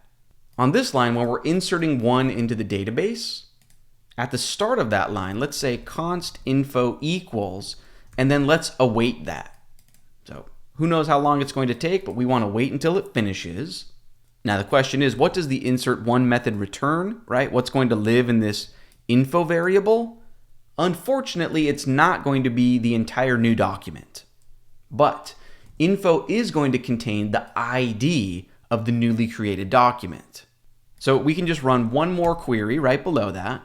Let's say const new animal equals await db collection animals, and we're going to use the find one method. In those parentheses, you give it an object. We want to find by the underscore ID. That's the property. For the value, let's create a new instance of an object, uppercase I, lowercase d, parentheses. For the value, that's where we're going to use info. So we're just going to say info dot, and now it needs to be inserted uppercase I, lowercase d. So in other words, when we create a new document, MongoDB gives us a little bit of info, and now we're using that to query for the newly created document. That's going to live in this variable, new animal, and then that's what we can send back as our response. So that way the browser will know everything that's going on in the new database document. So instead of thank you, this would just be new animal. Before we save this and test it out, we do need to go import a MongoDB tool named Object ID. Essentially what's going on here is we can't just give this a simple string of text, right? In MongoDB, the ID is not just a simple string of text, it's its own object type. So in order for this code to work, we would just need to go up to the very top. On our first line of code where we're destructuring from MongoDB, just after Mongo client, say comma, object, uppercase I, lowercase d. All right, let's save this and test it out. So I'll refresh, I'll say animal name, Fluffy, species, rabbit, create new animal. And if I scroll down, cool, we see it here, but that just proves that React is working. That doesn't prove that it's fully connected with the server. To really make sure that things are working, you'd want to open up your database and click the refresh button on your animals collection. Awesome. Let me pull this up just a little bit. It's falling off the edge of the screen, but there you can see the new document, Fluffy the rabbit. If you're curious how our React form component was able to update the overall app's state to actually include that new animal here? Well, after this video, I'd encourage you to check out a video on my channel that I uploaded right before this video. It's all about state in React. So we're not going to get super into that because that on its own could take over an hour. For this video, I'll just give you a bird's eye view. So if we go into create new form, right, here is the Axios post request to create animal. So whatever the server gives back to us as the response, right, new photo, on the next line of code, that's why we gave this component set animals. Remember, that's the function that allows you to update state in the future. So this line of code is just taking the previous array of animals and then it's adding on, to the very end of it, an array with just the new animal document. And this is what the server sent as the response. So this way the browser is fully up to date, right? It's got the ID, potentially the new photo. And actually, speaking of the photo, let's set up that feature right now. So let's make it so that when the user actually provides a photo for this field, we resize it and save it into the server. Let me explain what I have in mind. So in our public folder, we're going to have a subfolder named uploaded photos. And we're going to resize the incoming photo to be a lot smaller, right? We don't need a 6,000 pixel wide photo. So our Node server can resize the image and save the appropriately sized image into this new subfolder. Now, we absolutely could create that new subfolder ourselves right now manually, but if you were going to be distributing this software, oftentimes Git will delete completely empty folders. So what I like to do, if we go back into server.js, is just bake it right into our application code that when it first loads up, make sure that that folder exists. So before we can set that up, let's go install just 2 more packages. So in the command line, let's say npm install. I'm a big fan of the package that's named fs-extra. It makes working with files and folders in Node really easy. And then we also want another package named Sharp. Sharp is a great image resizing and image manipulation tool in Node. So let's go ahead and install both of those. Okay, and now let's go use them. So up at the top of server.js, let's just pull in file system extra. So I'd say const, I'd just make up a name of fse equals require the package name was fs-extra. While we're at it, let's just import Sharp as well. So const Sharp equals require, the package name is Sharp. Cool. So maybe right about here, I'll just even write a comment to myself, when the app first launches, make sure the public/uploaded photos folder exists. So to make that happen, we can just say fse. It has a method named ensure directory. And because we're only performing this action once when the app first loads up, I'm just going to use the synchronous version. We need to spell out a path to where that folder would live. And because we want our code to work nicely on Windows as well, and Windows uses backslashes instead of forward slashes, here's what you can do. We can just pull in const path. That's part of the official Node runtime, something called path. So we don't need to go install this from npm, it just exists in Node. And then we can use that here. So we'd say path.join. You give it comma separated values, and then it'll be a path that works regardless of whether you're on Windows, Linux, or Mac. So we just say quotes public, comma, quotes uploaded dash photos. Cool. So to test this out, you can just save this file. NodeMon's going to restart our server. And notice it automatically created in the public folder, the subfolder uploaded photos. Cool. So now let's just go into our create animal route and actually, process the incoming value or the incoming photo. So here's how I would handle that. At the start of our function body, so right about here, I would set up an if statement, and the check would just be if request.file exists. If that evaluates to true, that means someone has actually included, a file with the name of photo in their request.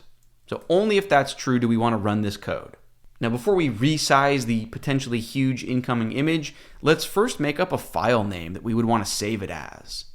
So I'll just say const, photo file name. I'm just making up a variable name here, equals, I'm going to use backticks to do something dynamic. And then you could imagine that it would be some sort of value and then .jpeg.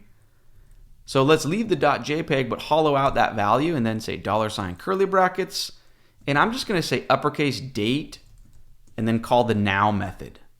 So this will be a value that's unique every single millisecond. I guess it's possible that, two people could visit the website at once and upload an image at the same millisecond. I'm not sure if that's possible or not, but again, this is just a beginner tutorial. We don't need to build something that robust. All right, now we can use that photo name to actually save a file. But before we save anything, let's resize it. So I'm going to await, and then we're going to use sharp. So when we call sharp, in these parentheses, you give it the actual image data itself. So we can just say request.file.buffer. If you're wondering where request.file is coming from, Molter is taking care of that for us. Remember, we added that package called Molter for multi-part forms when you're working with files. It's taking care of that for us, and it's making the file data available on request.file. So this is pretty cool. We don't even need to store the original photo that's getting uploaded anywhere on disk. It's just in memory, and then we are resizing it, and then the finalized image, that can actually live on the hard drive. So at the end of this, let's now call .resize, and let's make it, this is totally random, but let's say it's 844 pixels wide and 456 pixels tall. At the end of that, let's call JPEG. In those parentheses, let's give it a configuration object. Say quality only needs to be 60, right? We want the file to be nice and small. Finally, at the very end here, we'd call a method called toFile. And then we just provide a path of where we would want to save it. So the folder structure and the file name. So let's use path.join, and then you just give it comma separated values. So public folder, comma, uploaded dash photos, comma, and then the name of the file itself is just photo file name, right? The current millisecond.jpg. Cool. On the next line, still in the if statement, let's just say request.cleanData.photo equals photo file name. In other words, we've saved the resized photo to our hard drive, and we're adding that file name onto the object that we want to store into the database, right? Request.cleanData. So then in this code down below, when we insert it into the database, that photo property will just exist in the database document. So let's test this out. Let's give it a save. And go back to the browser, I refresh, let me choose a file.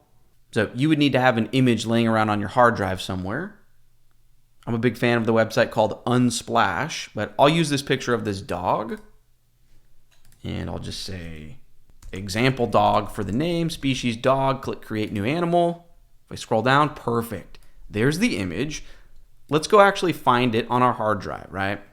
So MERN project, public, uploaded photos, there it is. It's only 28 kilobytes, so perfect, it got resized.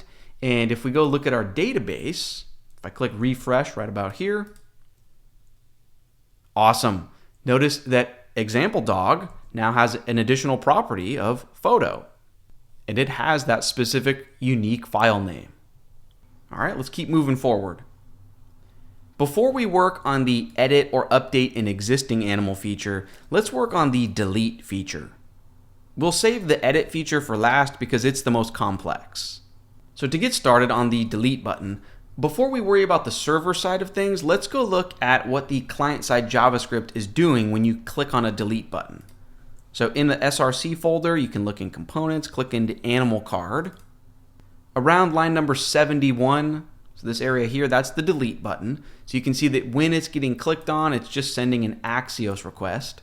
And more specifically, it's not sending a get or post request, it's sending a delete request.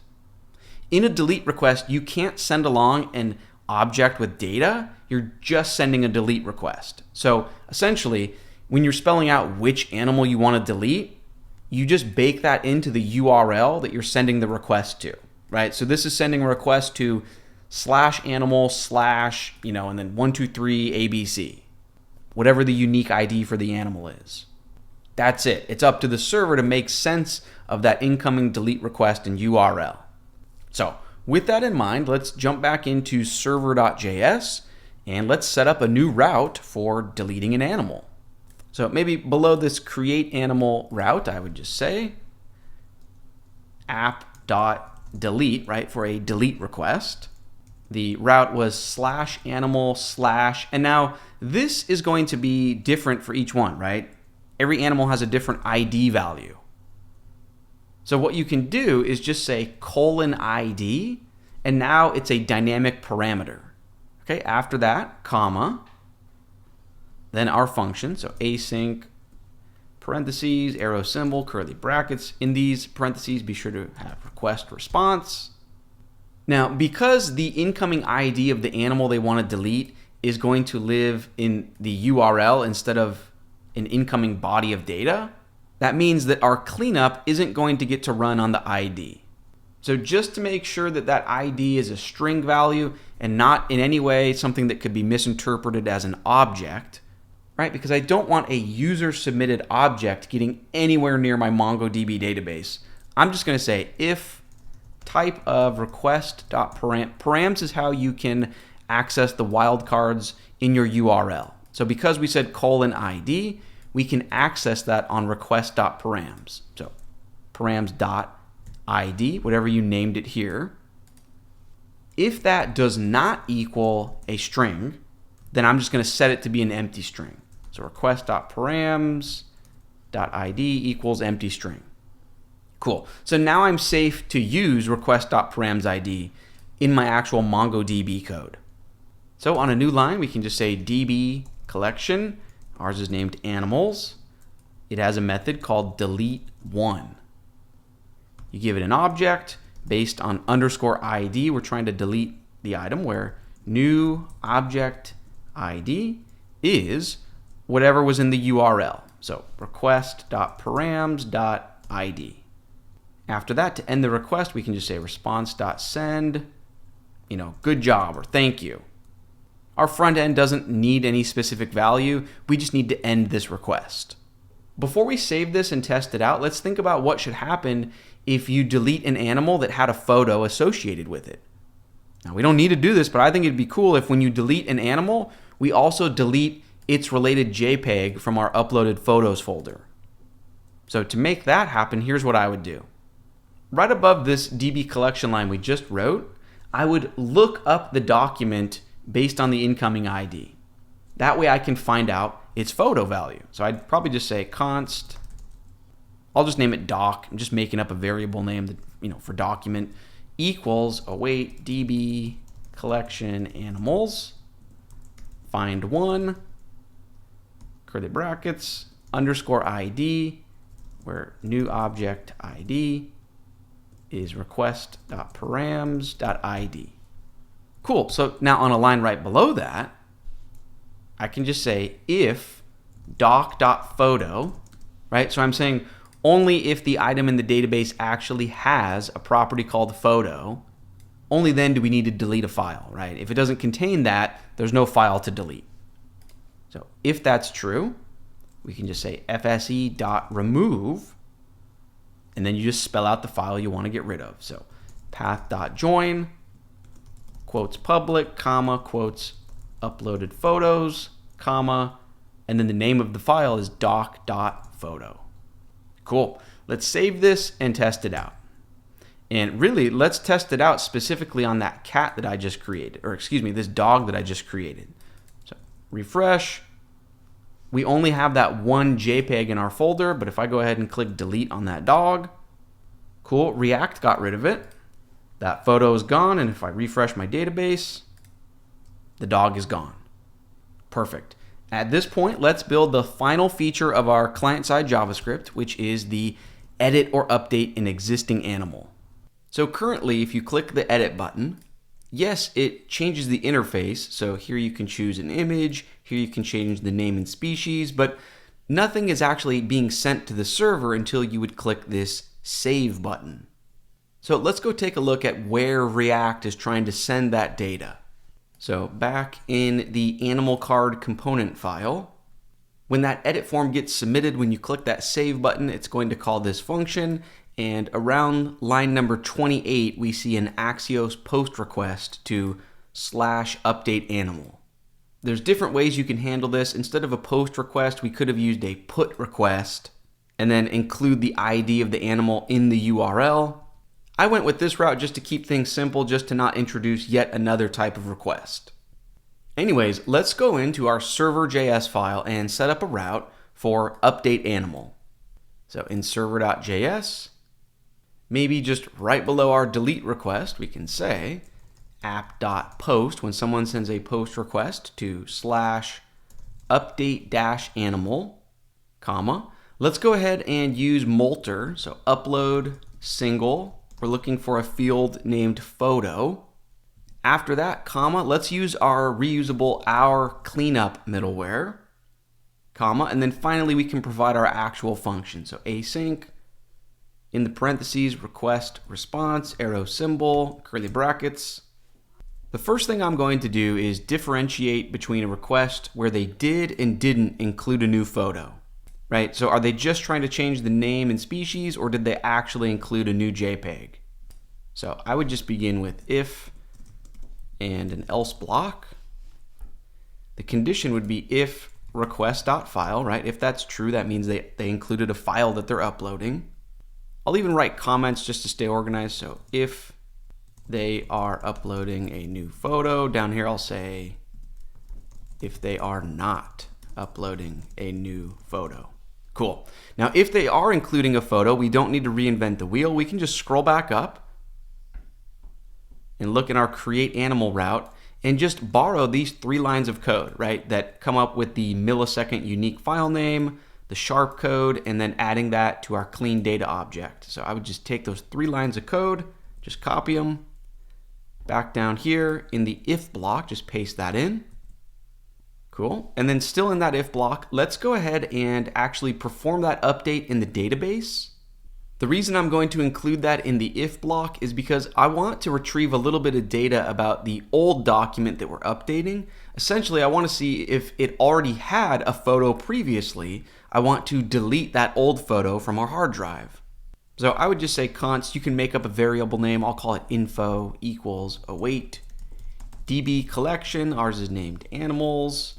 We're going to use a method called find one and update. In those parentheses, give it an object, comma, the second argument is another object. So the first object is you're trying to find a document in the database. So we want to find it based on its underscore ID, new object ID, and that would just be request.body._ID.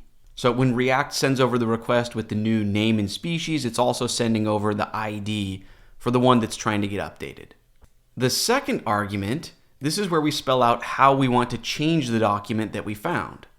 So we can say $set, colon, and then just provide a new object. So I'm just going to say request.cleanData.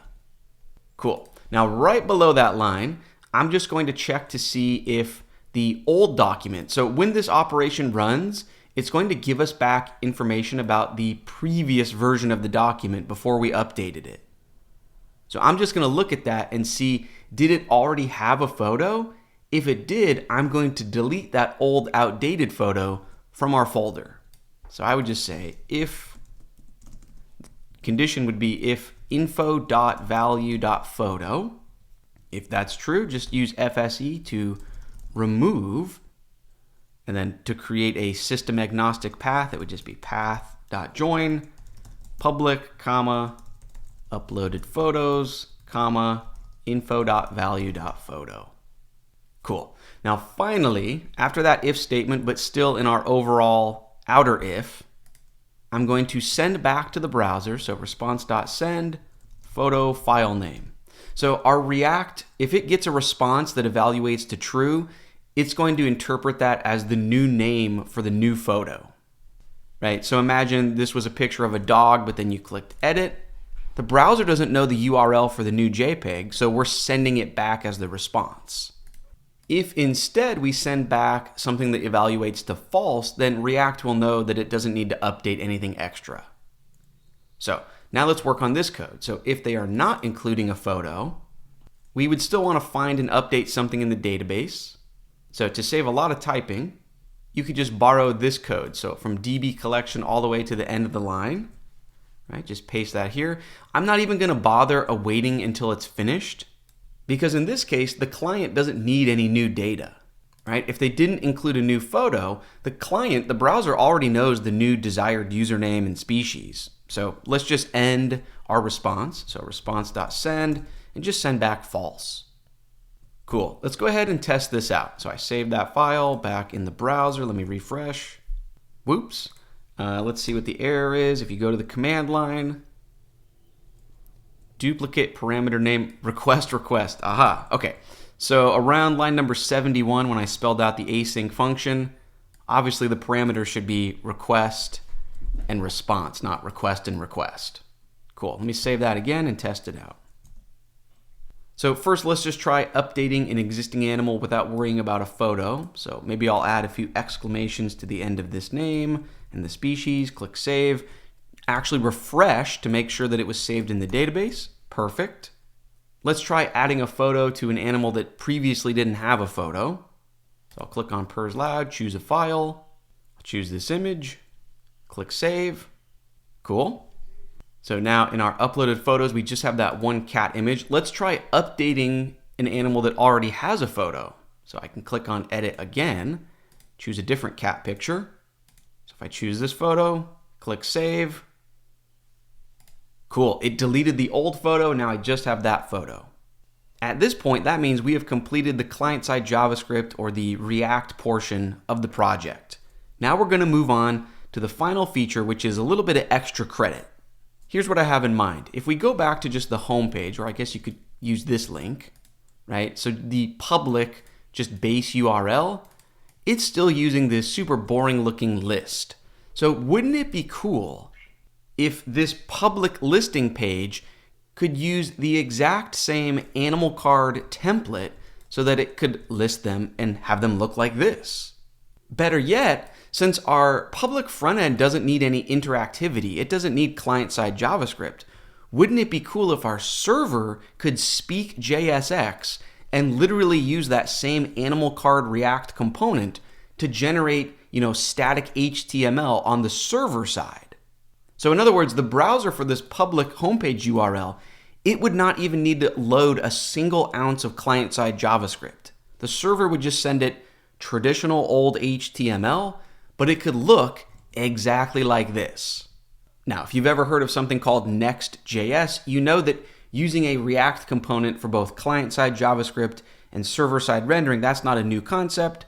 It's been around for a long time, but I think this will be a cool experiment to actually set it up yourself or to see it in action yourself, where there's not just a bunch of magic happening.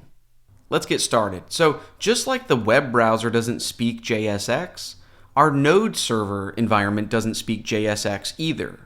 So what's going to make this possible is Webpack, or I should say Babel. Earlier I promised you we would look at the bottom half of our Webpack config file. So right now let's do that. In the root of our project, jump into Webpack config. Don't worry, we don't need to change anything in this file. I just want to show you what's going to make server-side React rendering easy and possible. So this is just standard, JSX transpiling. This is for the client side, the browser, but then I also have something called server config. So it's going to use our server.js file as the entry point. It's going to output server-compiled. And this is why we installed that package called Node externals. When you're using Webpack to bundle things up for the browser, yes, you want to include all the dependencies in the bundle. When you're working with a server-side file, you don't need to bundle up everything into one file.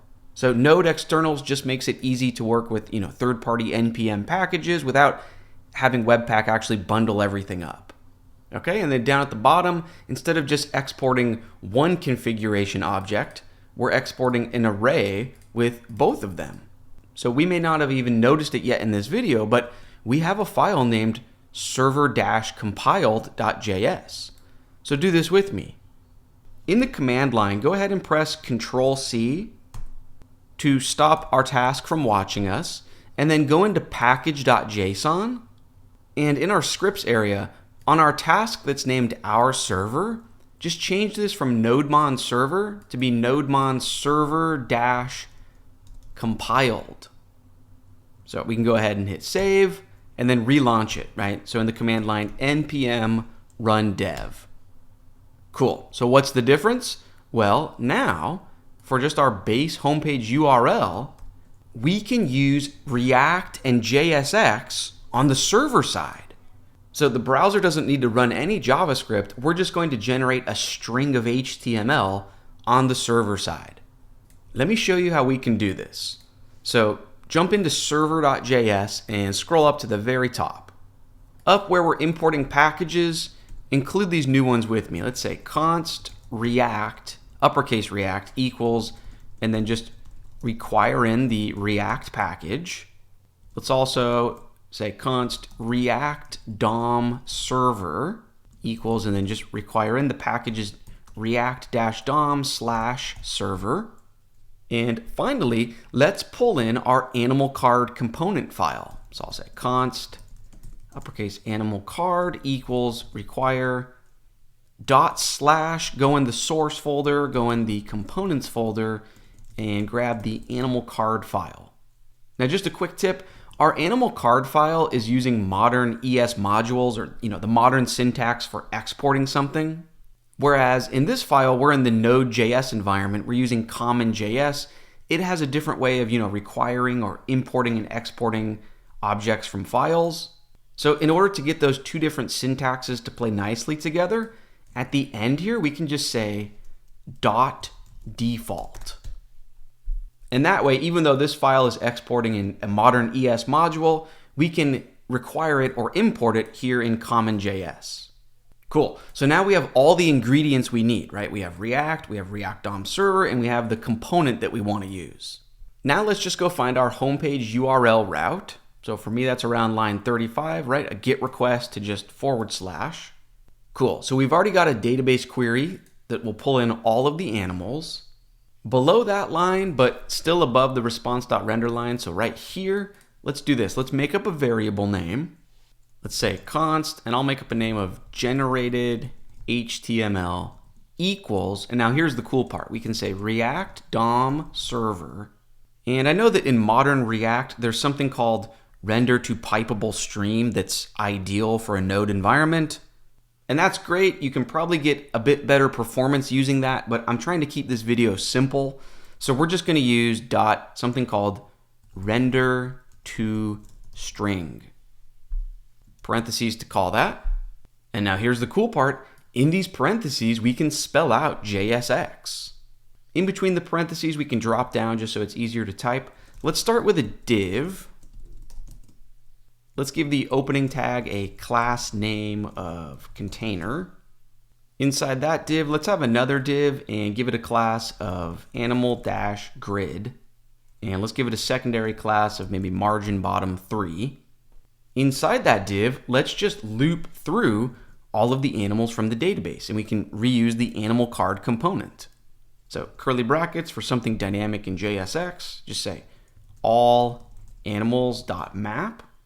Give this a function. It only has one parameter, so we'll call it animal arrow symbol. And then we want to return something. If we stay on a single line, we just have one statement. We don't even need to spell out the word return.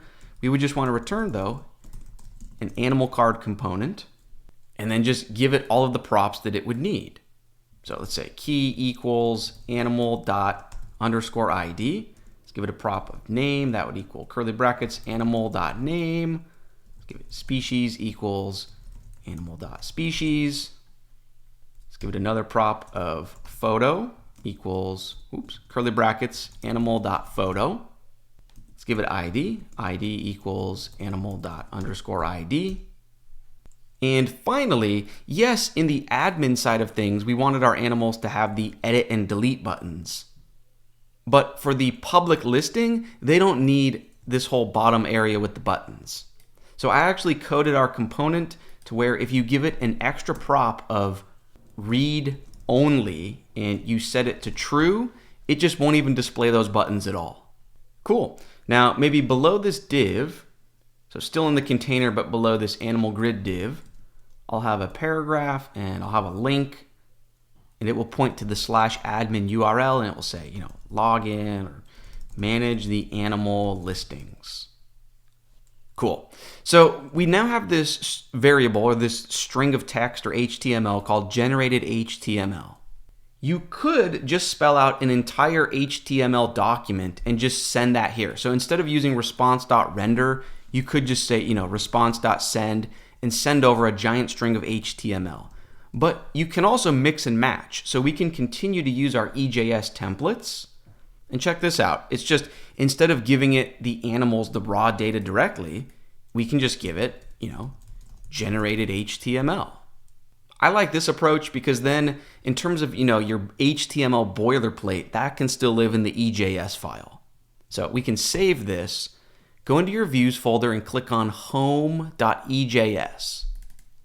So in this file, just get rid of every single thing in this file. And let's actually, to save typing, let's just borrow the code from admin.ejs because it's already got our bootstrap and our CSS, so on and so forth. So just take everything in this file, move it over into home.ejs, copy and paste. Okay, now we definitely don't need any client-side JavaScript this time around, and we don't need this empty app div because there's no client-side JavaScript to render into it. So delete that. Instead, we would just use EJS, so less than percentage, generated HTML. And to be clear here, EJS is going to try to protect us. It's going to try to escape whatever we give it. So to tell it, hey, you can back off EJS, you don't need to escape this, you can just include a dash or minus symbol right here. So that way, the React generated HTML will actually render as HTML. Cool, but let's go ahead and save that. If we refresh, awesome. So the browser is not using a single ounce of JavaScript. This is just old-fashioned server-generated HTML, which can be great for search engine optimization, for accessibility, initial rendering time. It has a lot of different benefits. And the cool part is that that one single React component file is now driving both this server-generated page and our admin, which is, dynamic and client-driven. So I know this is obvious, but it's just fun to drive the point home. If we went into our animal card component, and around line number 56, that's where the heading is for the animal. If you change that from a heading level 4 to a heading level 1, click save, that's going to update both the admin client-side JavaScript, and if we go back to the public server-generated screen, you get the idea. So I think being able to share your code, in both environments like that is really powerful. This opens up so many doors and possibilities. Really quick at the end here, if you didn't have any animals yet, right? So if I deleted every single existing animal and then went back to the home page, this screen looks a little bit confusing maybe. So if you wanted to add a conditional message that said, no animals yet, the admin needs to add a few, let me show you what I would do. So back in server.js, maybe right above this line where we would start looping, right above that, I would just say curly brackets, if the opposite of animals.length, so in other words, if the array is empty, if there are no animals yet, ampersand, ampersand, and then you can just include a little bit of HTML or JSX. So I would just have a paragraph that says, there are no animals yet, the admin needs to add a few. So you can save that. If you refresh, cool. Whoops, looks like I accidentally included that in the animal grid. So just move that line to live right here, right? So inside the container, but not in the animal grid. Cool, so now you see that message, but as soon as you add an animal,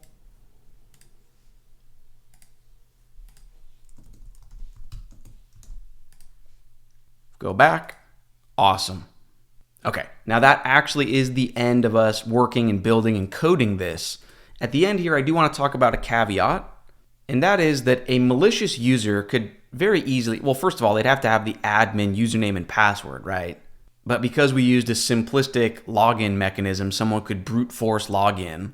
And if a malicious user had access to these admin URLs, they could crash our app pretty easily by just trying to upload a really huge photo file, right? That's like gigabytes large. Or maybe the JPEG file itself that they're uploading contains malicious code inside of it. In terms of actually building something that doesn't have any vulnerabilities like that, that's another topic for another day.